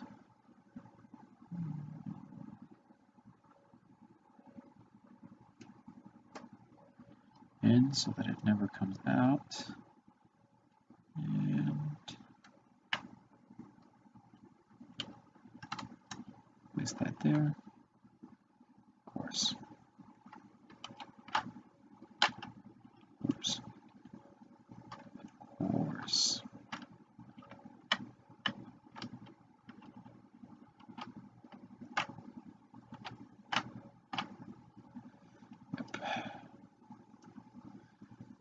Yep.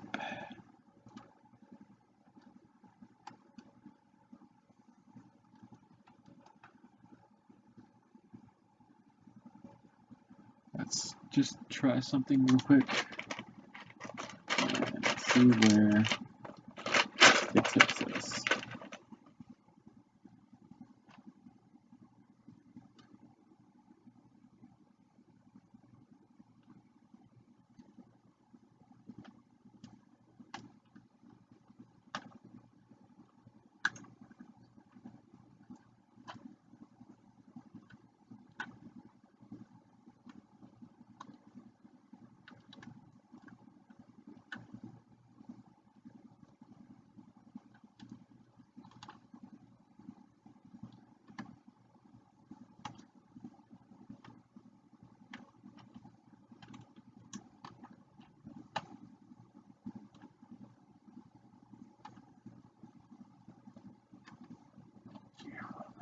See if that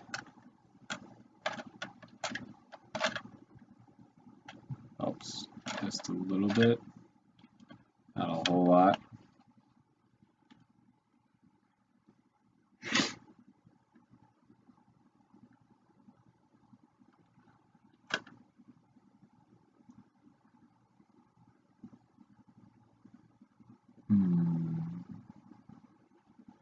Yeah, we can try something else. Let's try.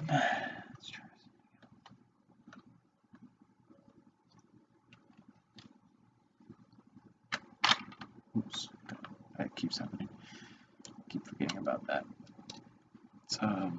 For now, let's just kind of throw a piece here to help with that. That's here. Let's just mimic us.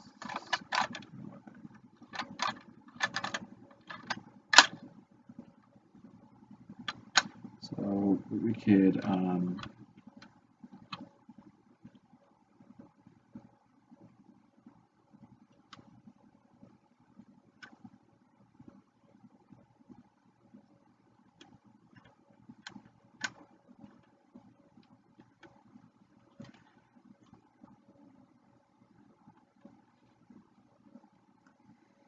So what I'm thinking, actually, think about it.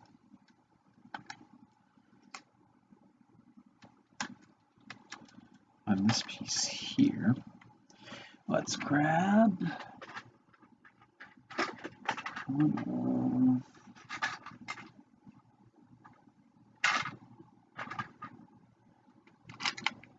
tell me I don't have one. Here we go, found one. Hopefully I only need one.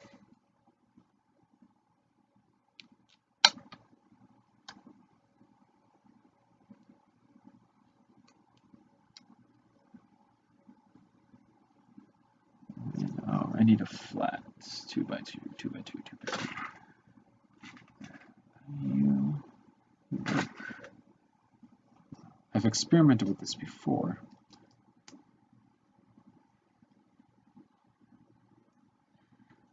But let's put this here. You can see we're just one short, so we can actually put a 2x2. We'll use a white one because fuck it. Place this here, and if we place this here,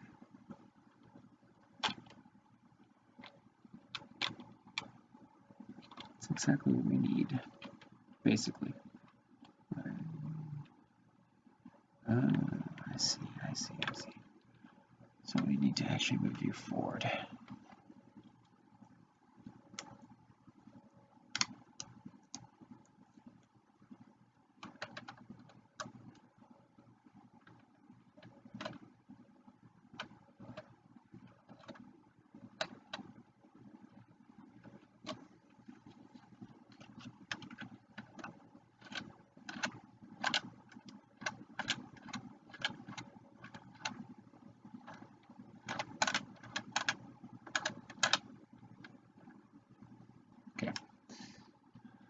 So we need to kind of fix this rubber band just a bit. We also need to pull. Wow, you were really in there, huh? Pull that charging handle out. Find a new way to do the charging handle. Woo! Yay! Let's grab this and kind of come through and brainstorm just a bit, I guess.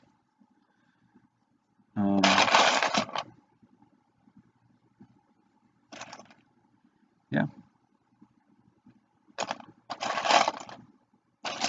This is the piece that I was thinking about using. This piece here with the ratchet end on it. But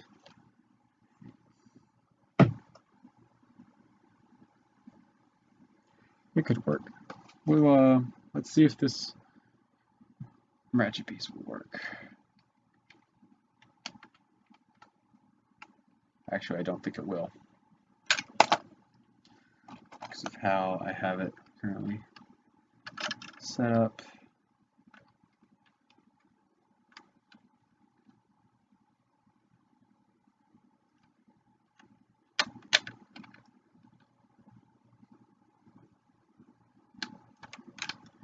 Maybe it just will. Hinge bricks. Yeah, I don't know. Where are my hinge bricks at?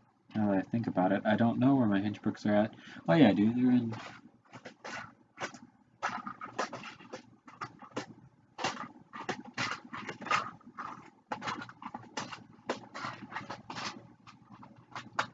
Here we go. They're all in. Oh no, that's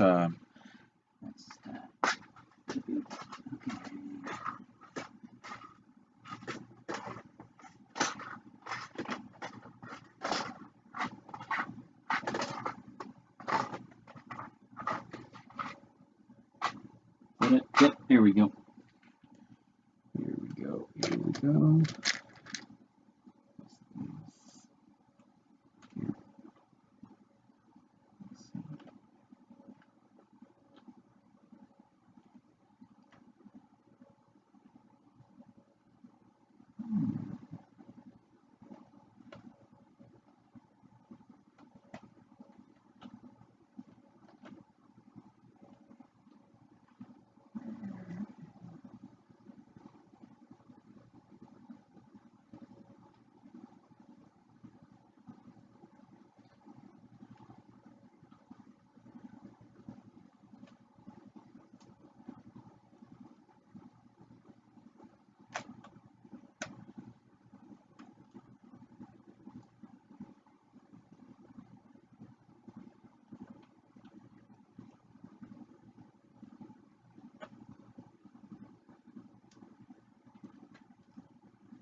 Thanks, Abrix, for coming out and watching. I appreciate it, mate.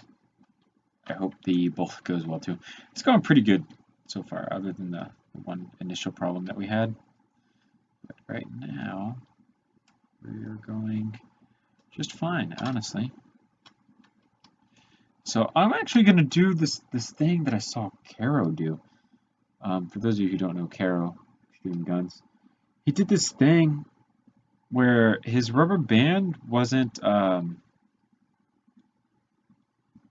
just wasn't the right length, but he didn't want to put a bigger rubber band in it. So he did this thing where all he did was twist the rubber band to get it to go where he wanted it to go. And actually, that's not that bad of an idea, to be completely honest. Like, I can sit here, twist the rubber band quite a couple hundred times, and then just kind of place the end back on the end where it goes.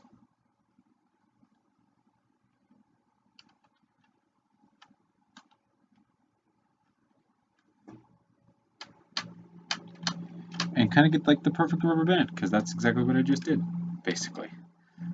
So yeah, how did I put this together originally?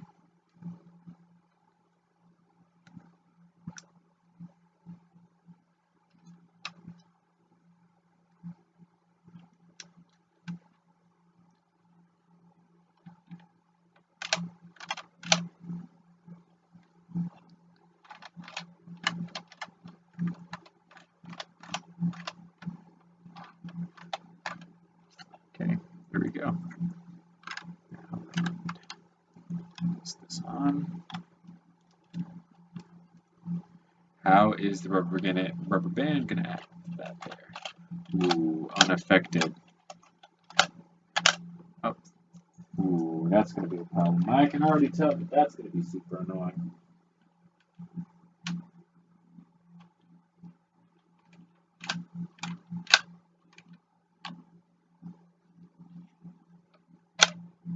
Oh yeah, that's so satisfying.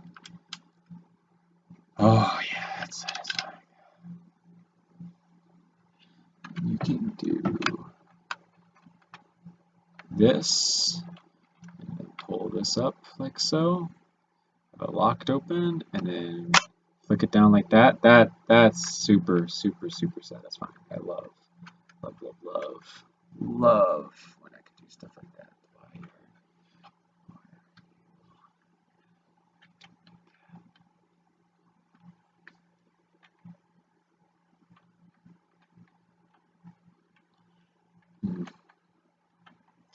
Wonder if there's something wrong with that. We will not think about that. We'll just kind of roll with it for now, because this is turning out a little bit better than what I had thought, maybe. So, yeah, so we'll go ahead and we'll just kind of take apart the old charging cable. I really wanted it built out of Technic, because building it out of Technic would have been far stronger. We could have actually just built it out of Technic. Hold on, let me find that piece that I just threw in again. Great, though. The one time I really need that piece back. Oh, here it is, here it is, here it is, here it is. I found it. All right. So if we actually take and replace this with this piece right here,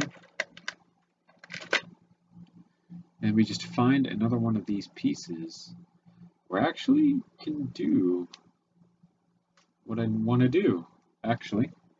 And it would work fantastically, to be completely honest. So let's see if we can actually find another piece, and then it's going to be a lot stronger and a lot more fun to play with.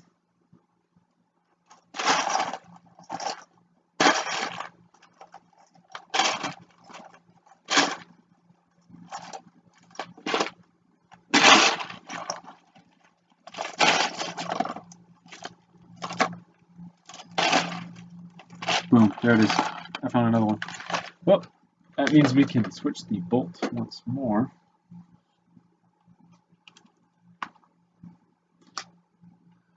Go ahead and move these two pieces back here.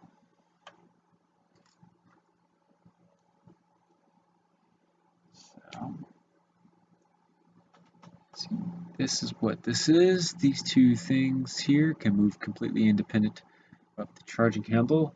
This is on the blue connector peg. The blue connector peg has just a slight amount of friction in it. We need to place something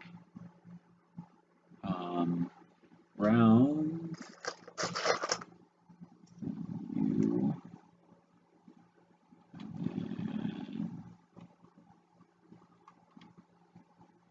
kind of, I'll jam you somewhere, I guess. I don't know. Hold on, wait. Just do it. This for the sake of being able to hold on to it. I'm messing with this. Pull you out, put you back in there. You out, put you there.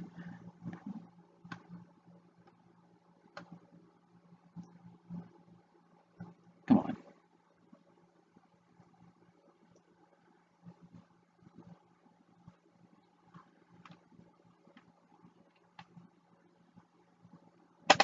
Ouch.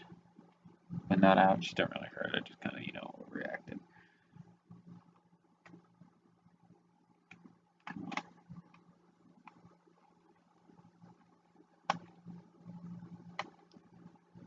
Gosh, these things, they're fantastic because I know the second I get these in there, they're going to stay where they need to, but they're like so difficult to get in.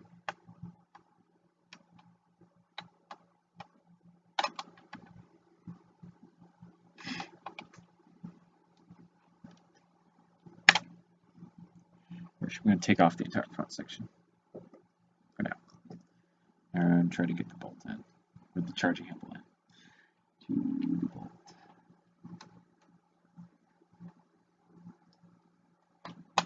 Boom, there we go.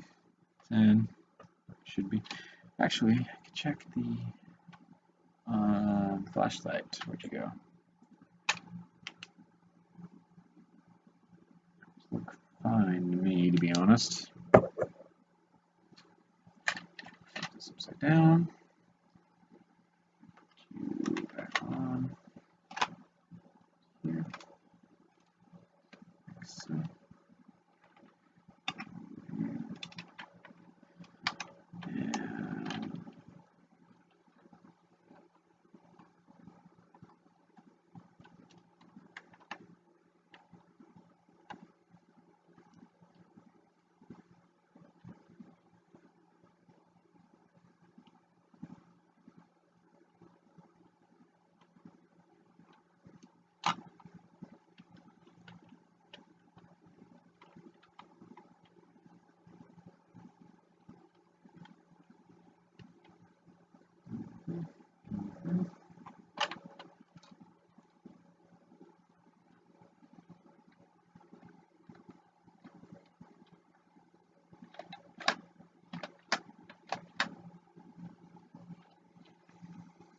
I think we just made what is by far probably the greatest bolt I have ever built in my life. Because I think that's even better than my scars.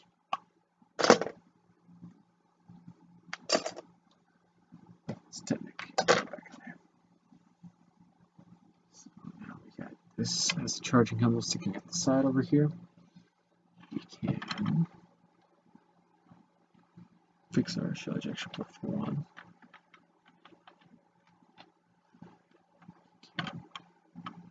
Open this.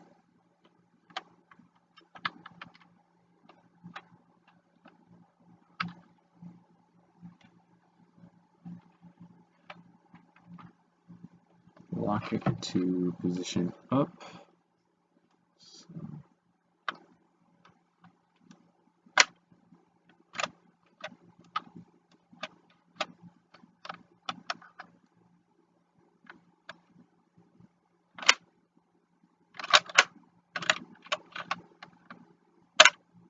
Oh yeah, here we go.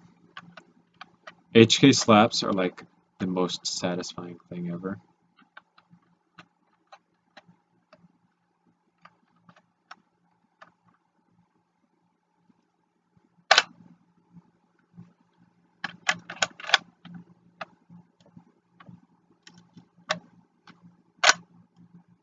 I love HK slabs.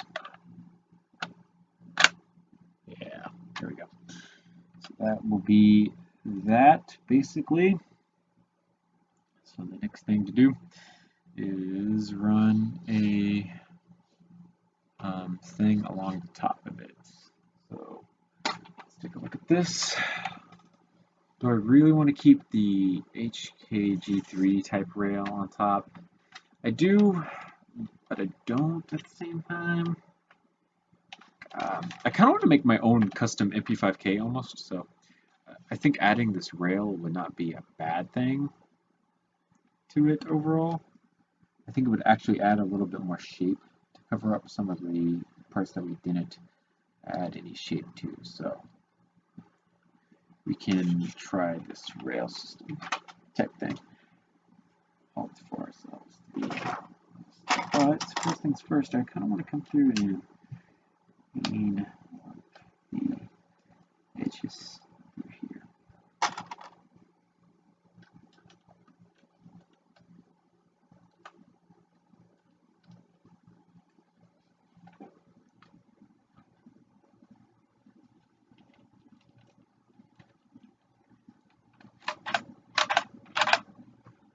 That feels way more solid throughout there now because it's connected in more than just two spots now.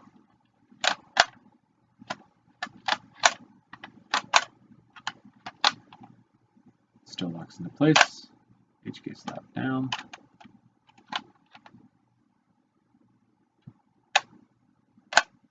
Boom. Perfect. The HK slap is like the most satisfying feeling in the world.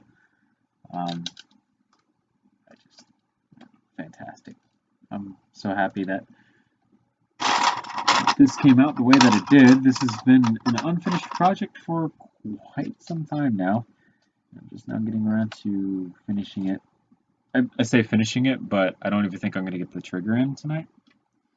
It's already 12, and I do want to play some Smite tonight.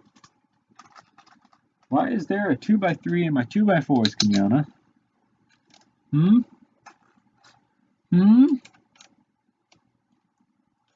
Thought you were supposed to kick that. Just saying, babe.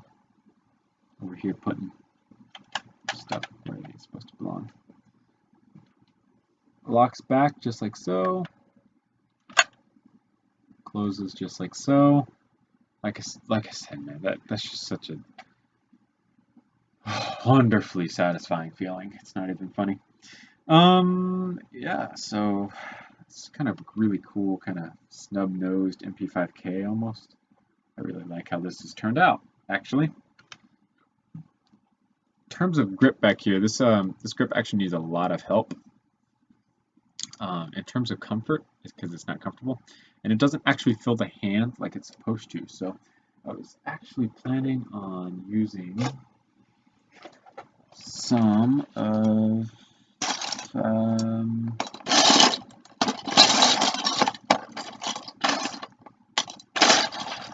I actually don't know if we have any in black.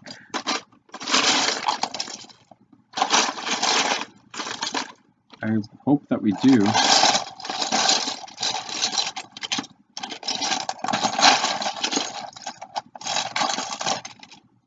Here's that Technic 9 beam that I needed in the completely wrong box. It's great.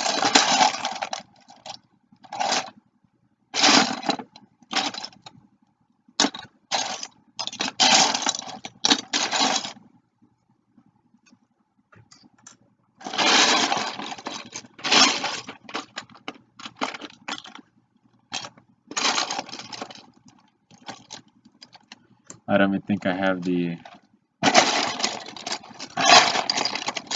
proper pieces to do what I want. I literally have the piece, but in the inverted one. I don't need the inverted one. I need the other one.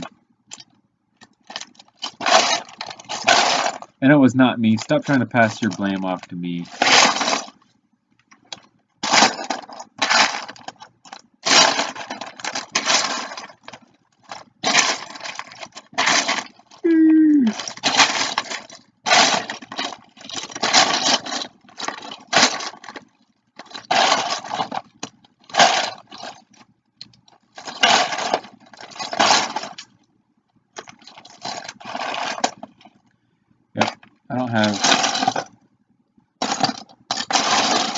piece that I need, and black. I guess I can use these, I guess. We can go through and take this apart slowly and carefully. Boom, done. Bottom of the grip is off. Just pull that on off. Drop that in there. Need one of you and one of you.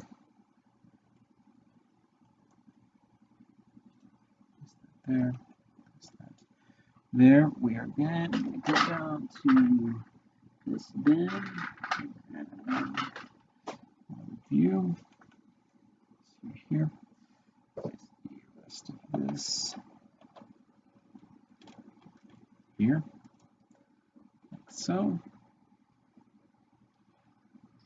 Place this.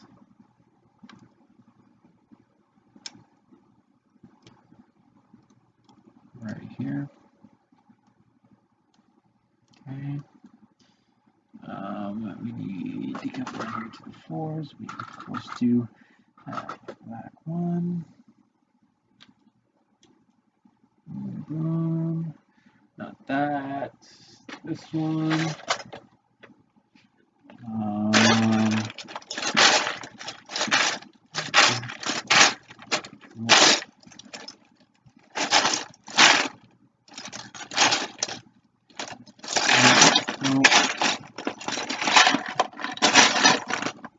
Nope. What's this? Here. Keep on looking.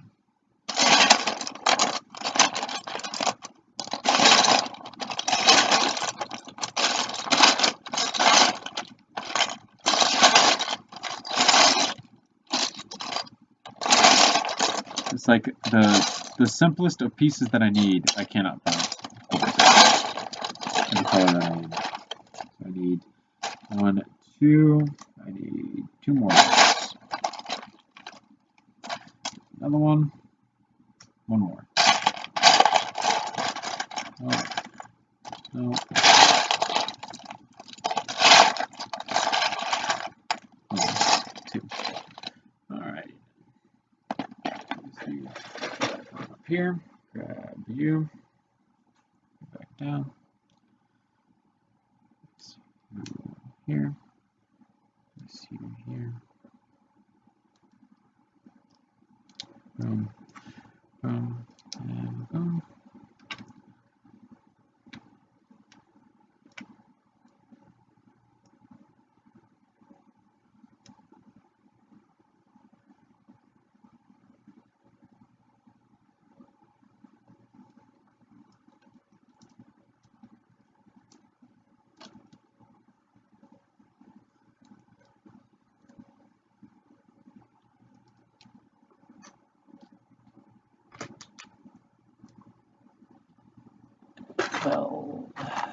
Shape. You close that. Open up. You grab you. Close that. Place this here, like so. Whoops. Let's just pull this off for now. Place this in back where you belong. So, place this in here. Place you back where you belong. So, grab you. You and so. Off. Here.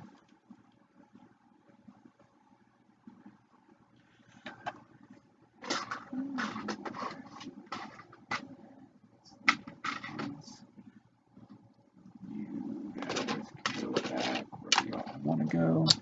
You can go back where y'all go, and y'all can go into here. New required.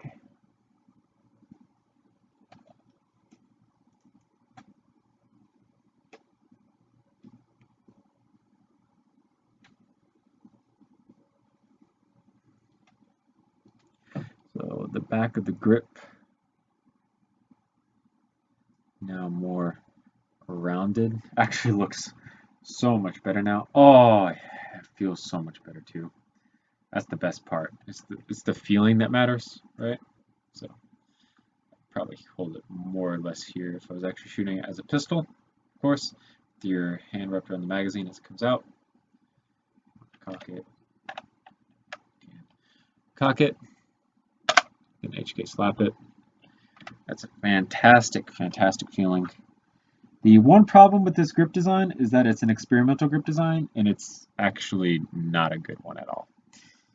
Because it only connects to one spot, and it should honestly really connect into two different spots, as not just one. So this is not exactly the best of grip designs, but this is a fantastic feeling MP5K so far. So I cannot complain all too much about it. So these are 8s, these are 6s.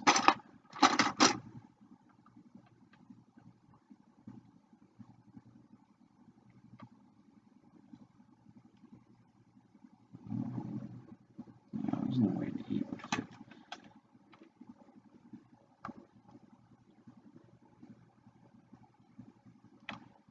Yeah, 6. Yeah. We'll worry about that. We'll just a little bit later. So yeah. Next up, we're going to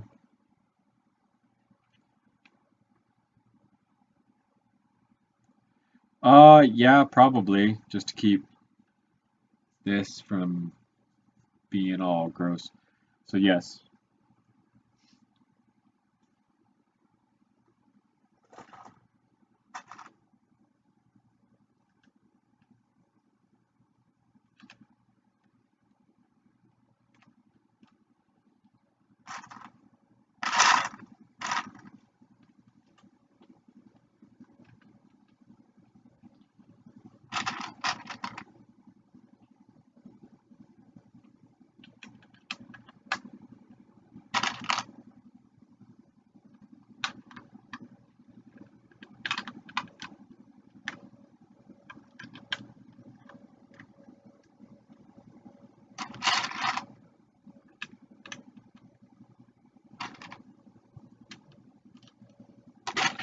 So pieces I don't use often.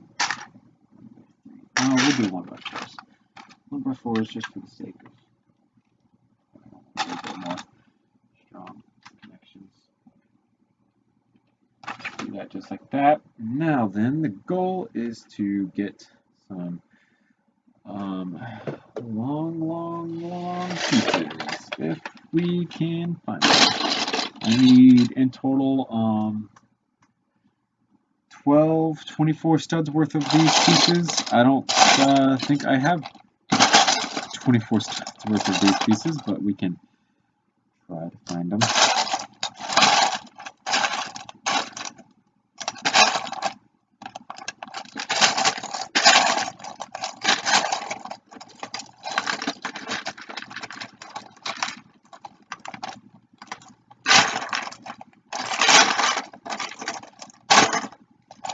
I mean, it'd be nicer. I prefer looking clean shaven. So, yeah.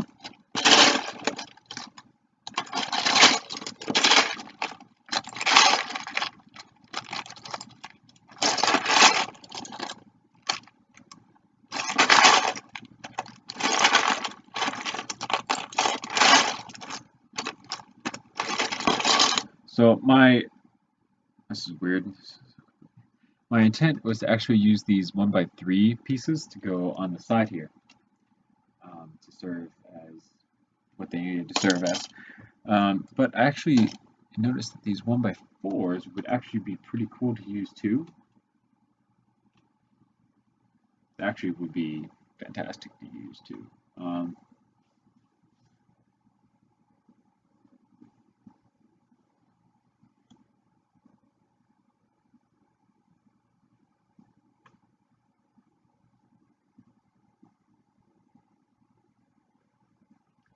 I think what I should use is the 1x3s is what I think I should use.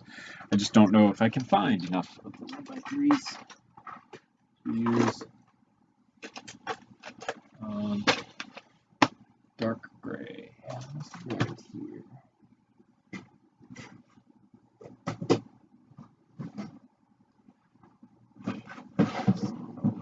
To here. Grab the dark gray bin. The problem with using this bin is that there's actually some old dark gray, or just gray pieces in here, which obviously don't fit well with the newer style gray. So that is part of the problem. I think this is barely.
I found the majority majority of them.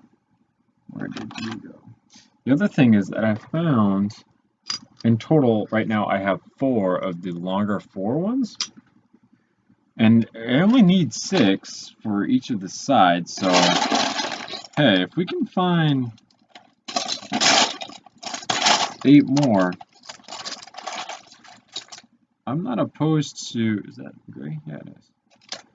Doing it out of 4s.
I don't think I'm gonna find any more in there.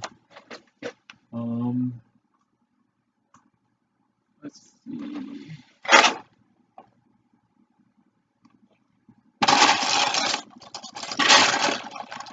I don't think I'm gonna find any in here.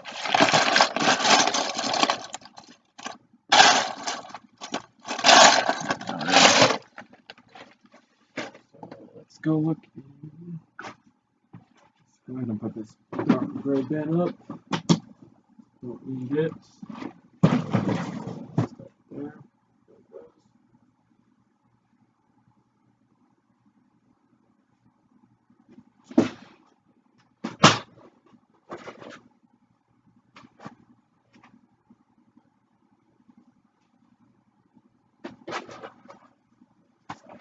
Alright, so this is just a random bin. I actually don't remember which project this came from, but 2, 3, 4. There's another one. 5. We just need one more. It looks like we're not going to be able to find literally just one more in this box.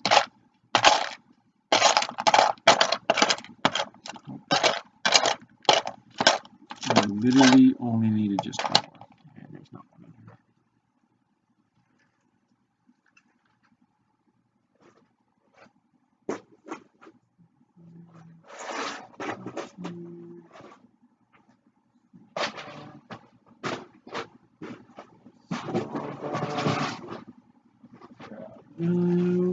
Here's another one.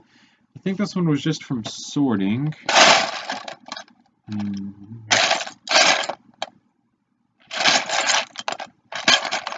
That's the last of the 1x3. I want to kind of keep checking around and seeing if I can find some more 1x4s if possible.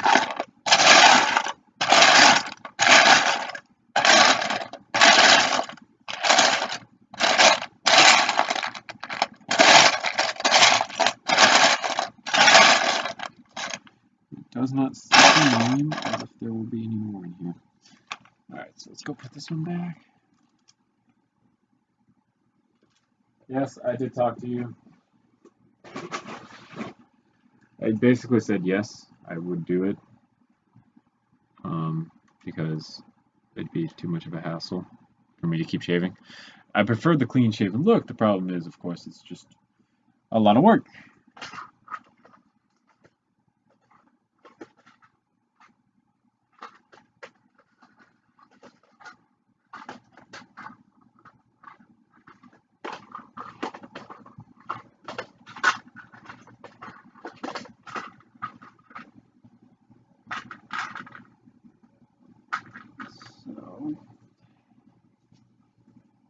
if we do that and that, will a 6 go between? Oh, exactly.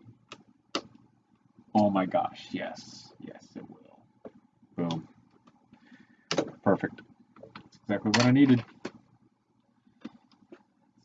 That's gold right there. And it is absolutely fantastic.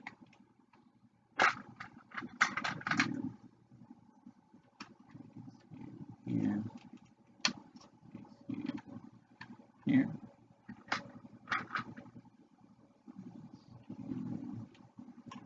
Here. Here.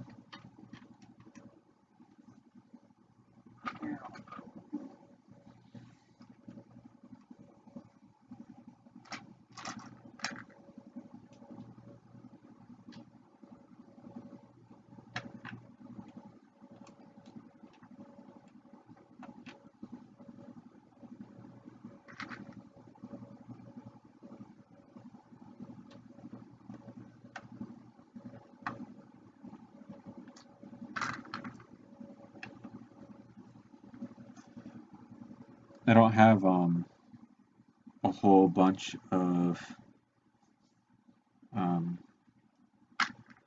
the bigger bracket pieces left, so I'm trying to hide the colors as much as I can.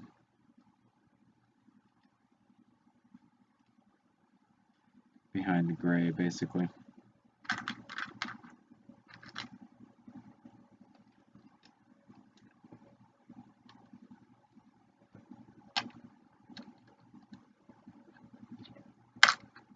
Okay. Go back in there. For 6x12s, we come down. Sorry, 6x14. Come back one. Boom! We only had a single 6x12 in the bin, but it goes exactly where it needs to, so we don't need to worry about that. Just like so. This crosses on over, just like so. And that will form the bottom of the grip. I just need to take it and fill it in here with white because I don't use white, so white is a good filler color since I don't use it anywhere else, any models or anything. So I can just kind of come in and fill in on the inside here where I'm not going to be able to use it, or will not be able to see it, I should say. Since, once more, I don't use white for pretty much anything.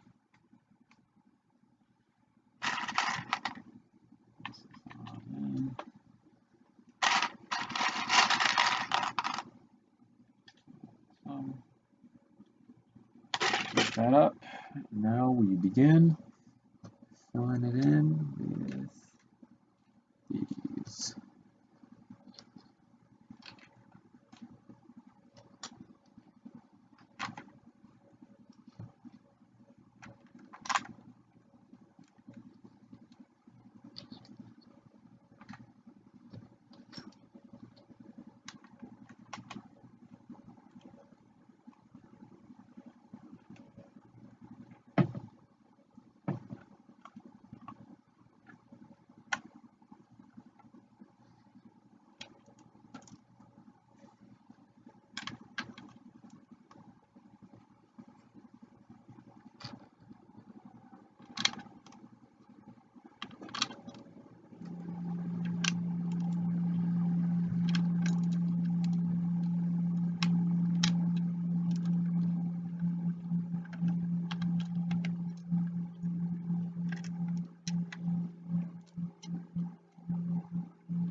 Up with what feeling? The second you say it, I'll probably recognize what feeling you're talking about, but right now I have no idea what you're talking about.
Like, what feeling are you talking about?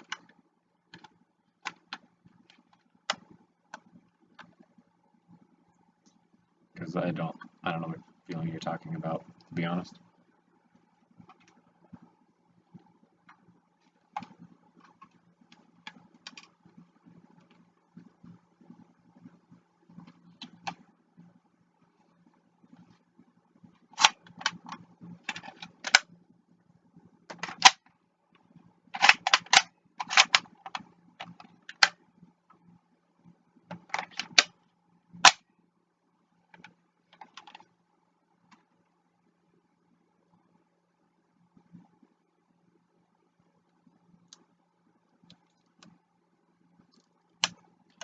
Actually, gotta take apart part of this because this is not turn out the way that it needed to. So let's take it on apart. Oh, yeah.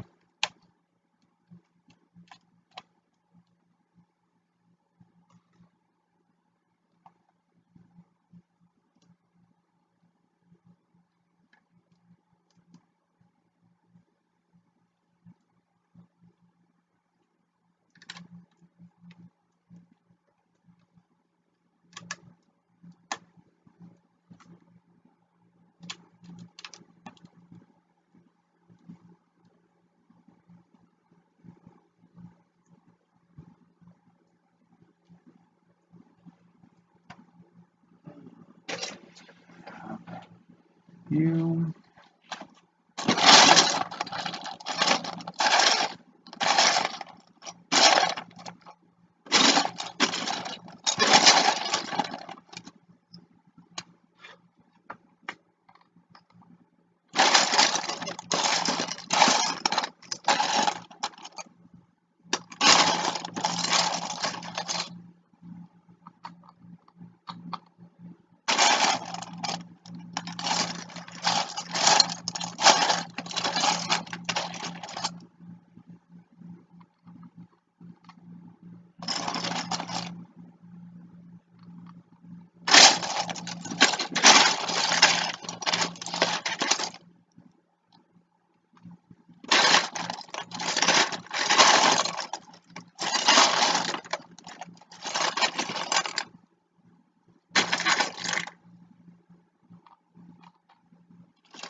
4, place it here, like this, 4, place it here, 3, this here, this one is in here, that here,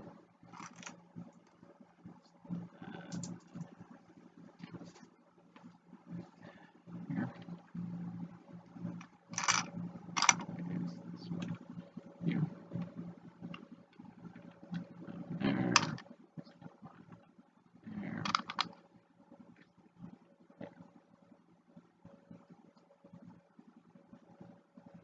Yeah, there we go. I like that. That feels way, way better.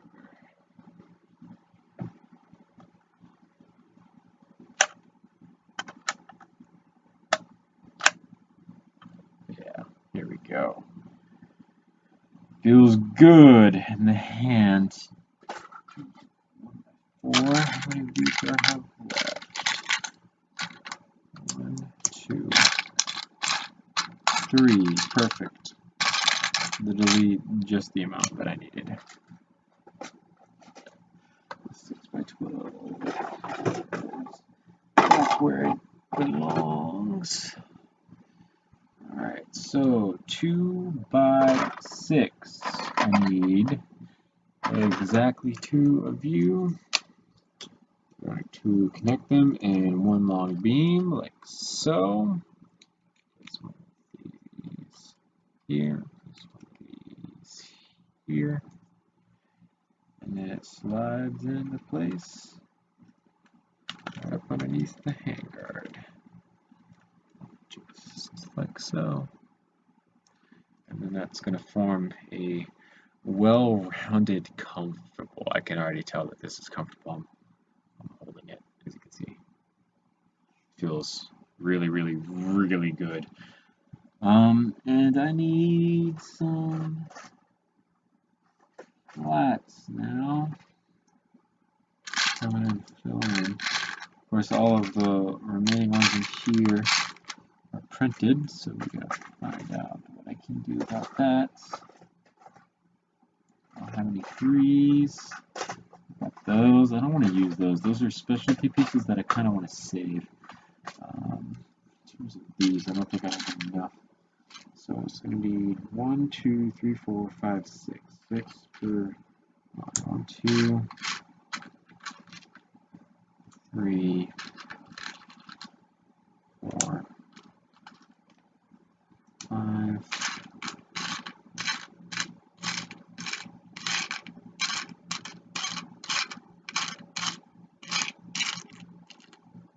6. I only have 6 in this entire thing. 7. 8.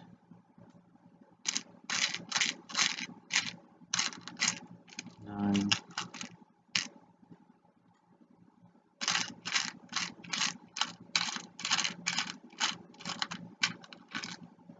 10.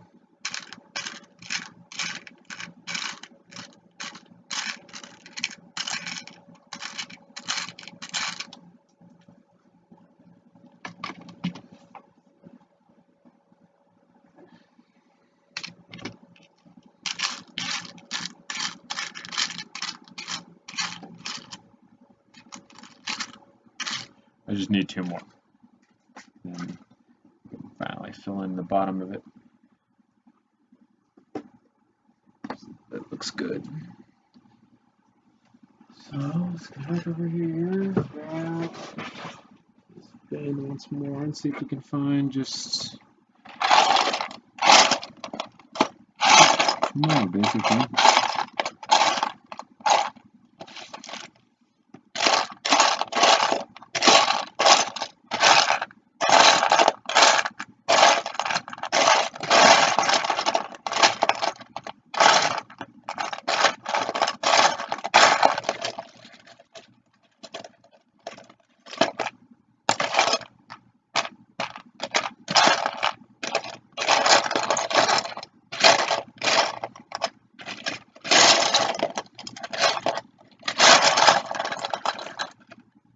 Boom.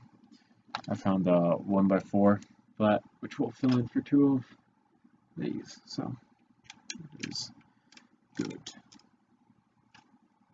Just place all these in.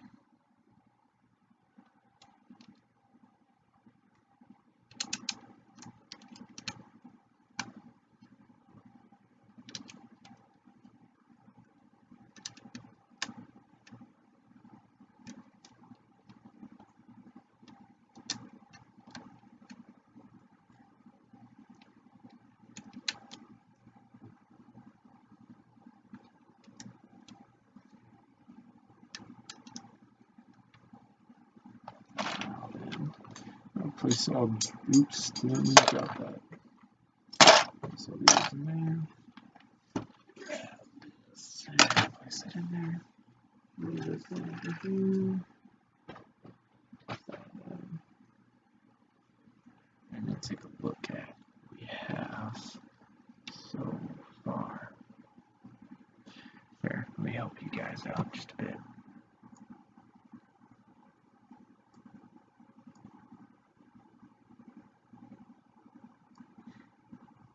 There you go. That should help you all out. So this is everything that we have so far. This grip is like all of 2 studs down too far. Like it should not be down this far. There shouldn't be this big of a gap, but it feels really good, and I don't want to change it because where this is at is almost perfect in terms of structure when it comes around to this side over here. So I'm not going to really want to move this grip at all.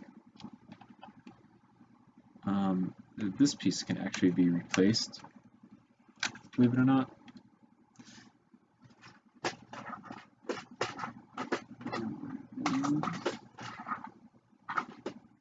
And then I need a,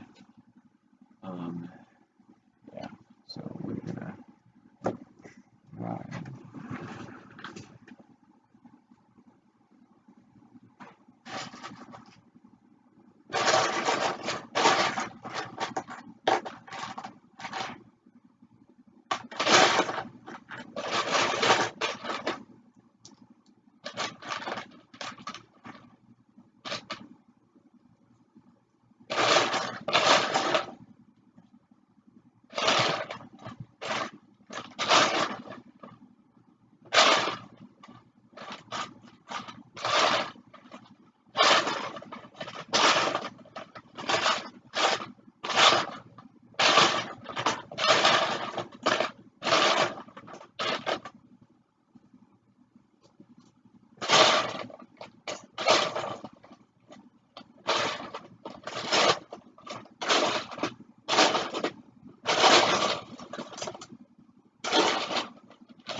So actually we're going to replace these front 2 studs with a an actual hand stop.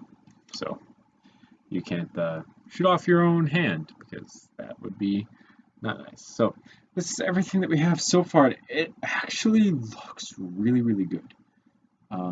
Again, my one complaint would be the grip here, which to fix would just basically be moving it up just a little bit. That would be the only complaint that I have. So.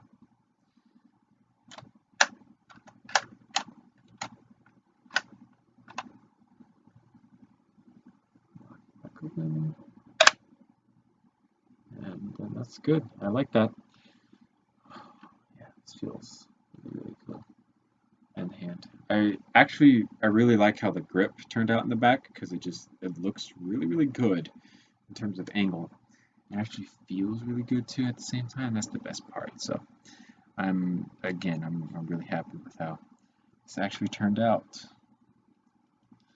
I need to figure out some way once I build this in LDD, because I wasn't going to build this in LDD, and then it turned out really cool looking now with just some simple modifications. So then we will fix a lot of the problems that we're having, especially up here with this. And I think we might try to even make a custom handguard in LDD. I think I have a couple different ideas for that. So currently the only function, there's no trigger. This area here is for the safety. The only function and the only important function, I should say, is the bolt and charging handle.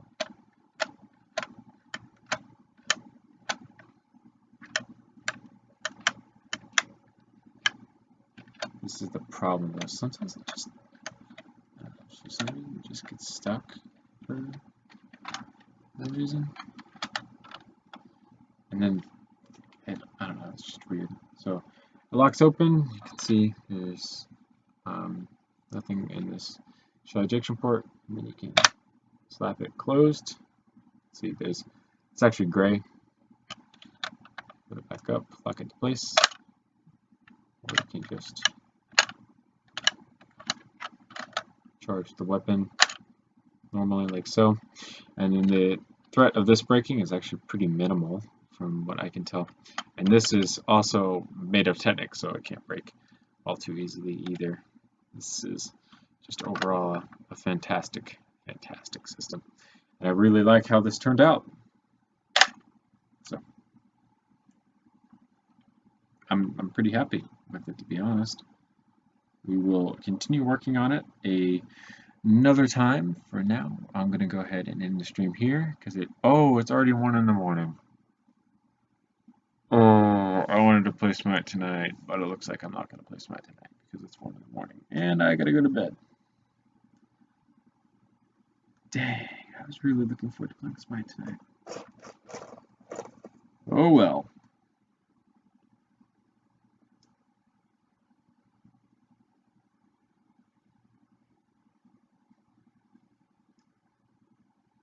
Just kind of looking at something.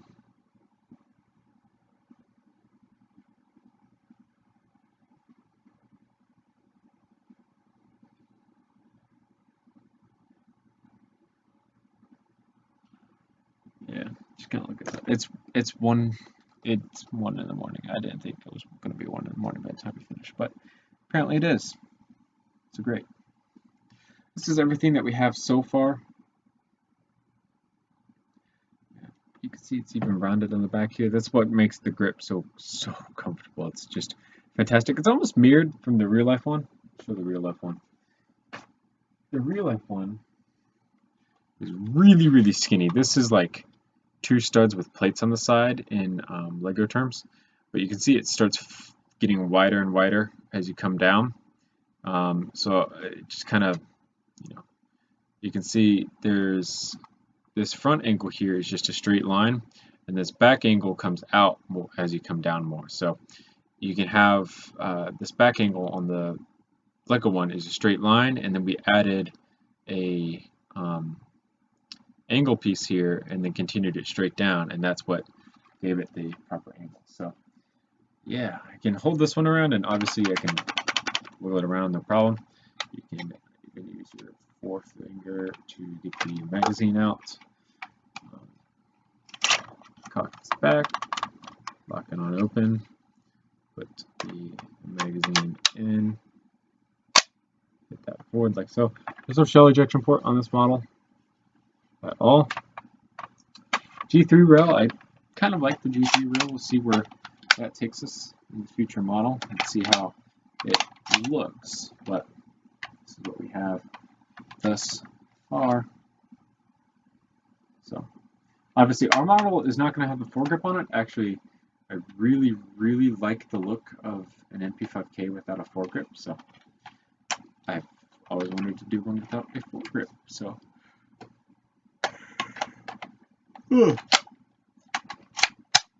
now's the time to do it. So, thank you guys so much for coming out, watching. Remember to comment, rate, and subscribe for more videos similar to this one. This live stream is making up for Wednesdays. I don't think I talked about that. I was out late last night with someone. So, yeah, this is making up for Wednesdays. Remember to follow me on Facebook, Instagram, and Twitter for social media updates. So I should post something because I didn't post for Wednesday. So I'll post something before I go to bed. I think, hopefully, I might not remember. Facebook, Instagram, Twitter, follow me there. Like I said, just in there. I try to post something every Wednesday, Friday, but sometimes things happen. Or every Monday, Friday, sometimes things happen. I'm not able to. I apologize if I'm not able to. Sometimes I try my hardest. I promise. Oh, if I post it's Thursday. I don't have to post. I don't have to post before I go to bed. I'll do it tomorrow. I try to stream every Wednesday and Sunday, but Wednesdays, Sundays have become pretty busy days nowadays. So I'm thinking about changing it to just streaming twice a week whenever I can, and then leaving it at that. So we will see about that. And remember to check out my website at bluejaythemeister.bluebee.com. I try to update it every once in a while. It's kind of a running joke of the channel now that I don't. So check it out if you please. I'd appreciate it. Anyhow, that's pretty much it for this stream. So thank you guys for coming out watching. See you guys.